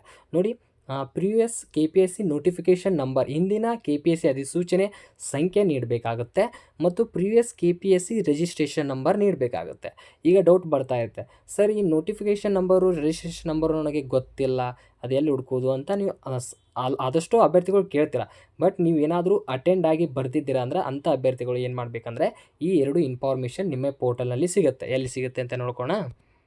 ಮೇಲೆ ಬನ್ನಿ, ಇಲ್ಲಿ ಮೇಲೆ ಬಂದರೆ ಇಲ್ಲಿ ನಿಮಗೆ ಅಪ್ಲೈಡ್ ಪೋಸ್ಟ್ ಅಂತ ಬಂದಿರುತ್ತೆ ನೋಡಿ. ಅಪ್ಲೈಡ್ ಪೋಸ್ಟ್ ಅಂತ ಇರುತ್ತಲ್ಲ, ಇದ್ರ ಮೇಲೆ ಕ್ಲಿಕ್ ಮಾಡ್ಕೊಳ್ಳಿ. ನೋಡಿ, ಇದ್ರ ಮೇಲೆ ಕ್ಲಿಕ್ ಮಾಡಿದರೆ ನಿಮಗೆ ಈಗಾಗಲೇ ಯಾವ ಹುದ್ದೆಗೆ ಅಪ್ಲೈ ಮಾಡಿದ್ರಂತ ಎಲ್ಲ ಇನ್ಫಾರ್ಮೇಷನ್ಸ್ ಬಂದುಬಿಡುತ್ತೆ. ನೋಡಿ, ಇಲ್ಲಿ ನೀವು ನೋಡ್ಕೋಬೋದು ಯಾವ ಹುದ್ದೆಗೆ ನೀವು ಹಾಕಿದ್ದೀರಿ, ಆ ಒಂದು ಆಯ್ಕೆಯ ಹುದ್ದೆಯ ಒಂದು notification number, application number, payment status ಎಲ್ಲ ಬಂದುಬಿಡುತ್ತೆ. ನೀವು ಇಲ್ಲಿ ನೋಡ್ಕೋಬೋದು. ನೋಡಿ, ಇಲ್ಲಿ ನಿಮ್ಮದು ಎಕ್ಸಾಮ್ ಯಾವ ನೇಮ್ ಇದೆ ಮತ್ತು ನೋಟಿಫಿಕೇಷನ್ ನಂಬರ್ ಕೇಳ್ತಾ ಇದ್ದಾರಲ್ಲ, ಈಗಾಗಲೇ ಆ ಒಂದು ನೋಟಿಫಿಕೇಷನ್ ನಂಬರ್ ಇದೆ ನೋಡಿ, ಮತ್ತು ಅಪ್ಲಿಕೇಶನ್ ನಂಬರ್ ಕೇಳ್ತಾ ಇದ್ದಾರಲ್ಲ, ಅಪ್ಲಿಕೇಶನ್ ನಂಬರ್ ಇದೆ ನೋಡಿ. ಈಗಾಗಲೇ ಹಿಂದಿನ ನೇಮಕಾತಿ ಪ್ರಿವಿಯಸ್ ಎಕ್ಸಾಮ್ ನಾನು KS ಬರೆದಿದ್ದೀನಿ ಅಂತ ಅಂದರೆ ಈ ಒಂದು ನೋಟಿಫಿಕೇಷನ್ ನಂಬರ್ನ ಅಲ್ಲಿ ಹೋಗಿ ಹಾಕಿ, ಮತ್ತು ಅಪ್ಲಿಕೇಶನ್ ನಂಬರ್ ಇದೆಲ್ಲ ರಿಜಿಸ್ಟರ್ ನಂಬರು, ಇದನ್ನು ಹೋಗಿ ಅಲ್ಲಿ ಆ್ಯಡ್ ಮಾಡ್ಕೊಳ್ಳಿ. ಇಲ್ಲ ಸರ್ ನಾನು ಅಪ್ಲಿಕೇಶನ್ ಅಷ್ಟು ಹಾಕಿದ್ದೀನಿ ಬಟ್ ಅಟೆಂಪ್ಟೇ ಮಾಡಿಲ್ಲ ಅಂದರೆ ಹೋಗಿ ಬರದೇ ಇಲ್ಲ ಅಂದರೆ ನೀವು ಅಲ್ಲಿ ನೋ ಅಂತ ಹಾಕ್ಕೊಳ್ಳಿ. ಇಲ್ಲ ಸರ್ ನಾನು ಬರೆದಿದ್ದೀನಿ ಅಂದರೆ, ಇಲ್ಲ ಸರ್ ನಾನು ಇಲ್ಲಿ KS ಬರೆದಿದ್ದೀನಿ ಬಟ್ ನಾನು KS ಬರೆದಿಲ್ಲ, ನಾನು PDO ಅಷ್ಟೇ ಬರೆದಿದ್ದೀನಿ ಅಂದರೆ ಒಟ್ಟು ನೀವು ಪ್ರಿವಿಯಸ್ ಯಾವುದು ಬರೆದಿದ್ದೀರಲ್ಲ ಅದರದ್ದು ನೋಟಿಫಿಕೇಷನ್ ನಂಬರು ಮತ್ತು ಅಪ್ಲಿಕೇಶನ್ ನಂಬರು ಅಲ್ಲಿ ಹೋಗಿ ಆ್ಯಡನ್ನು ಮಾಡಿ. ಇಷ್ಟು ನೀವು ಡೀಟೇಲ್ಸ್ ಇನ್ಫಾರ್ಮೇಷನ್ನಲ್ಲಿ ನೀಡಬೇಕಾಗತ್ತೆ. ಯಾವುದೇ KPSCಯಿಂದ ನಾನು ಅಪ್ಲಿಕೇಶನ್ ಹಾಕಿದ್ದೀನಿ ಬಟ್ ನಾನು ಎಕ್ಸಾಮ್ ಬರೆಯೋಕ್ಕೆ ಹೋಗಿಲ್ಲ ಅಂದರೆ ನೋ ಅಂತ ಹಾಕ್ಕೊಳ್ಳಿ. ಇಲ್ಲ ಸರ್ ನಾನು ಬಂದೀನಿ ಅಂತಂದರೆ ಯಾವುದು ಬಂದಿರಲ್ಲ ಪ್ರಿವಿಯಸ್ ಇರೋದು ಅಲ್ಲಿ ಅಪ್ಲೈಡ್ ಮಾಡಿದ್ರಲ್ಲ, ಅಲ್ಲಿ ಅಧಿಸೂಚನೆ ಸಂಖ್ಯೆ ಇದೆ ಅಂತ ಹೇಳಿದ್ನಲ್ಲ ಅದನ್ನು ಇಲ್ಲಿ ಹಾಕ್ಕೊಳ್ಳಿ, ಅದ್ರ ಮಗಳೇ ರಿಜಿಸ್ಟ್ರೇಷನ್ ನಂಬರ್ ಇದೆಯಲ್ಲ ಅದನ್ನು ಇಲ್ಲಿ ಹಾಕ್ಕೊಳ್ಳಿ. ಬಟ್ ನೀವು ಅಟೆಂಡ್ ಆಗಿರಬೇಕು. ಇಲ್ಲಿ ಏನು ಕೇಳಿದಾರೆ ಅವರು, ಅಟೆಂಡಿಂಗ್ ಸ್ಟೇಟಸ್ ಕೇಳಿದ್ದಾರೆ. ನೀವು ಅಪ್ಲಿಕೇಶನ್ ಹಾಕಿ ಹೋಗಿಲ್ಲ ಅಂದರೆ ನೀವು ನೋ ಅಂತ ಹಾಕ್ಕೊಳ್ಳಿ.